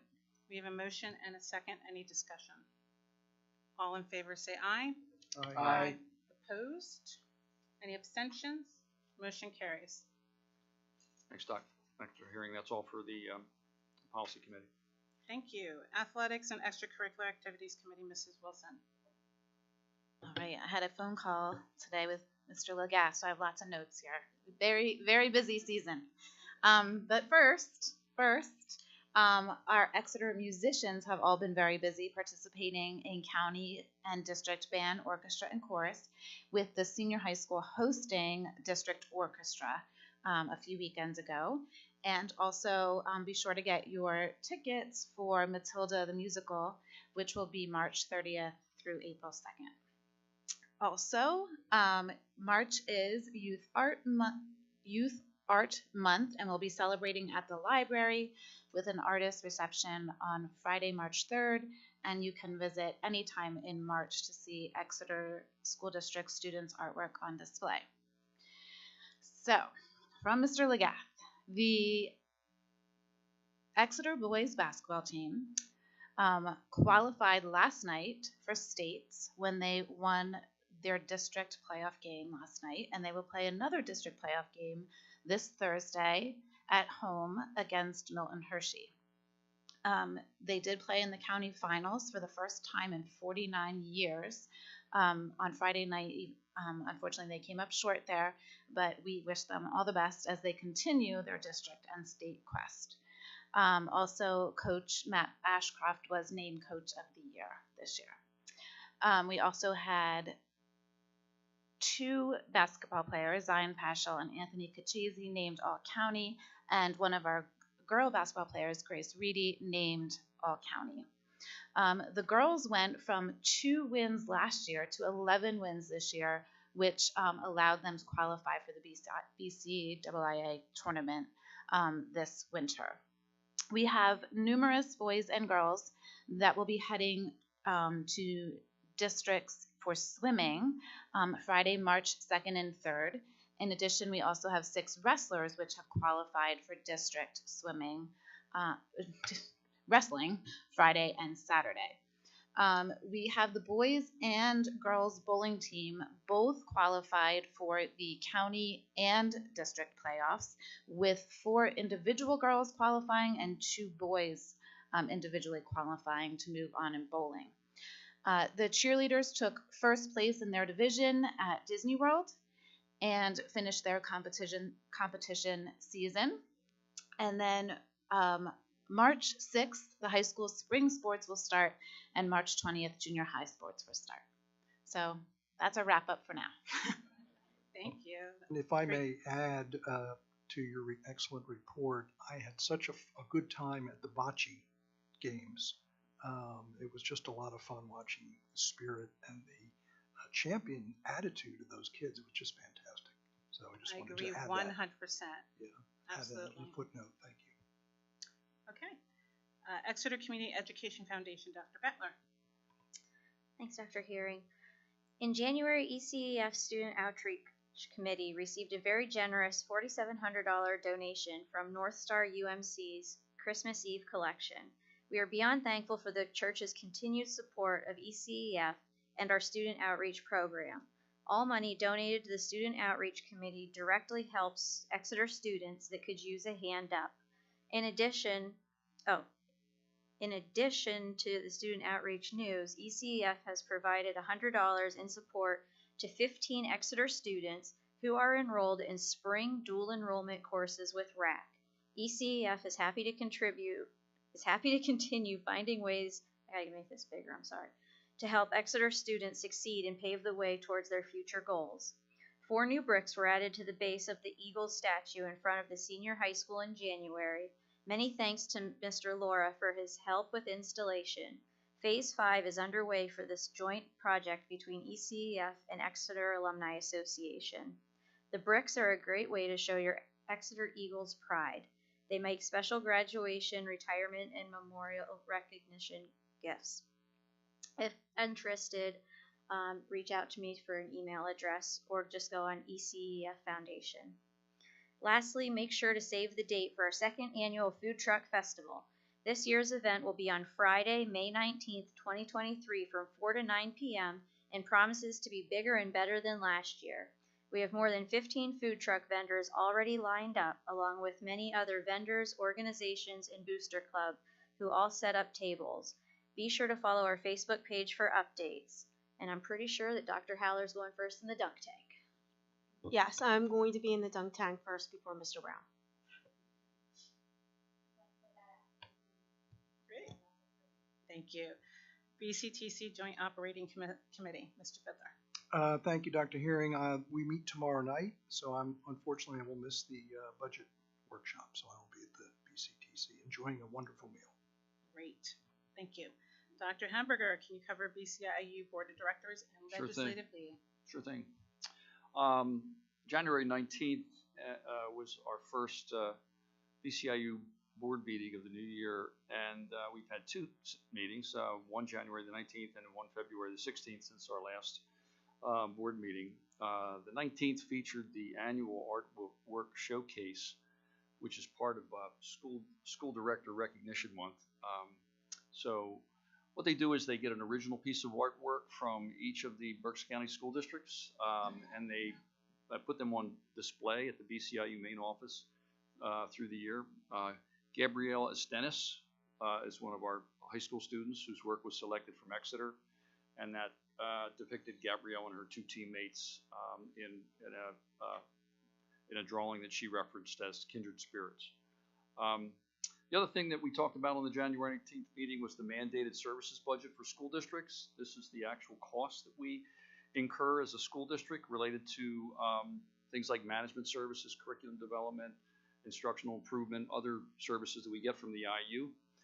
This is the first time in a while that we've seen an increase in that costs, about 2.7%. So we'll be billed $46,986, and I'm not sure when that we're going to have to approve that, but I know at some point we're going to have to get that approved by the board. February 16th meeting was just last Thursday. In addition to the regular business items, Dr. Hackman shared a document that was referred to as 2003 state mandates document and the checklist. You folks have seen that as administrators, you know what that is. And I did send a copy of that around to the board today. This kind of reflects, it's an 82-page compilation, very sobering document that reflects all of the required mandates for school districts in Pennsylvania. And the IU publishes that as well as a mandates checklist. I've got a copy of it right here, and it basically is a checklist of things that districts should be attentive to and are actually required to implement as part of the mandates. And I think I'll just I'll pass this around this way so you can get a chance to take a look at it. But it's very helpful, I think, for administration to kind of keep on top of that. The last thing I'll just mention is they announced the Annie Sullivan Award, which is coming up in April, and this is Excellence in Special Education. They give this award annually to an individual who's worked in special education who encourages understanding and promotion of students with disabilities. Annie Sullivan was Helen Keller's teacher and mentor, who was nearly blind herself. So the award event is on April 5th at 5 p.m. at the BCIU main office building if anybody's interested in going to that. And I do believe we have a nominee from Exeter, which is great. It's always nice to have somebody. We do. I just don't want to say who it is because she doesn't know that she's been nominated yet. Well, we do know it's a she then. So. It's a she. Okay. Thank you. Legislative report. Probably the biggest item that I want to mention is and you've all read about it in the paper, I believe, is the Pennsylvania Supreme Court issuing a ruling on Tuesday that's been literally years in the making. The court has affirmed what we've known for a long time, that the funding model in Pennsylvania for public education is fundamentally and unconstitutionally unfair. The judge wrote in the panel, it was a 786-page ruling from the judge. I read the entire thing. No, I didn't read it at all. No, I didn't. No. That's impressive. I would not try. Judge said students who reside in school districts with low property values and incomes are deprived of the same opportunities and resources as students who reside in school districts with high property values and incomes. And I think we pretty much know that. We've seen the Lower Marions as opposed to the Turkey Foot school districts in Pennsylvania. We know that there's a pretty wide discrepancy between what you see in one school district and another, and a lot of it has to do with money that's available. The plaintiffs in this case argued that it's an unfair system because of the heavy reliance on property taxes. Not only does that mean wealthier, usually whiter districts can more easily afford to raise funds for schools, but lower income districts are forced to raise property taxes much higher and even begin to approach the kind of funding students can get elsewhere. The week's ruling, the ruling basically says that the legislature is supposed to fix this funding system and to make it meet the constitutional muster. We expect probably an appeal of this. It has to be appealed by one of the suit's defendants, which would either be the governor, the Secretary of Ed, or the leaders of the state legislature. Just coincidentally, it's also known that Pennsylvania is one of the worst states in the nation in terms of its share of educational funding, ranking 45th out of 50 states. It's generally understood that Pennsylvania relies too heavily on the local property tax as means of generating revenue for school districts, which results in the imbalance among districts. And finally, I'll just mention the COLA meeting we had this morning. I don't know if anybody attended. Brian, you attended, right? And that featured Noelle Ellerson, who is from the AASA, which is the American Association of School Administrators.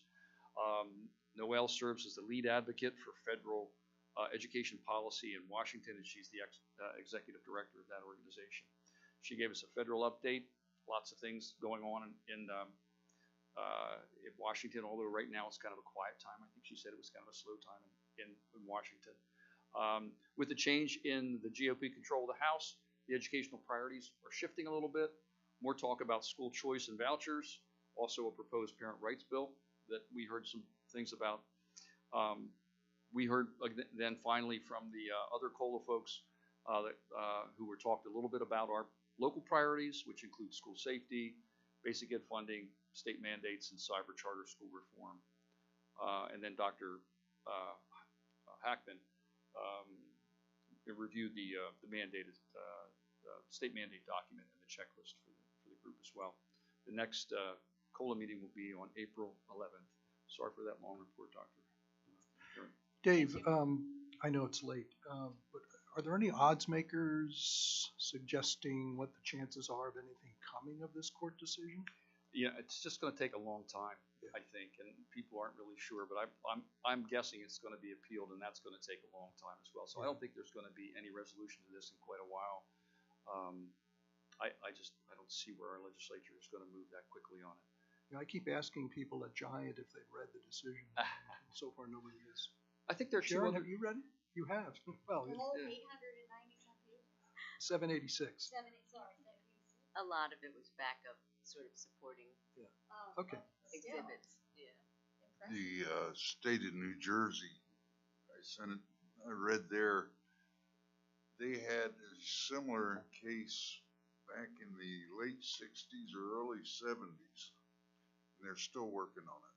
So, That's right. And New like York is David also said. going through the same thing too, Bob. And I think they're still in process as well. like David said, I wouldn't hold my breath waiting for the money or the deficit.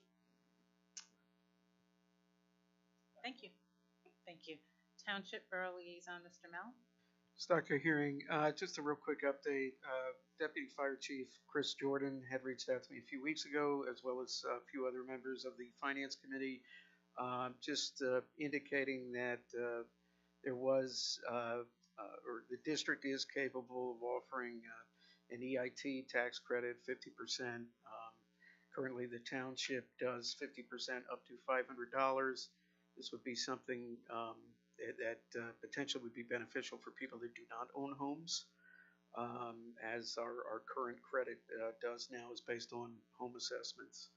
I did let Mr. Jordan know that we're currently in the phases of preparing the 2023-24 budget, and not quite sure yet where things lay out, but if the majority of the board would like to see this come up on an upcoming CAL discussion, I'm willing to entertain that.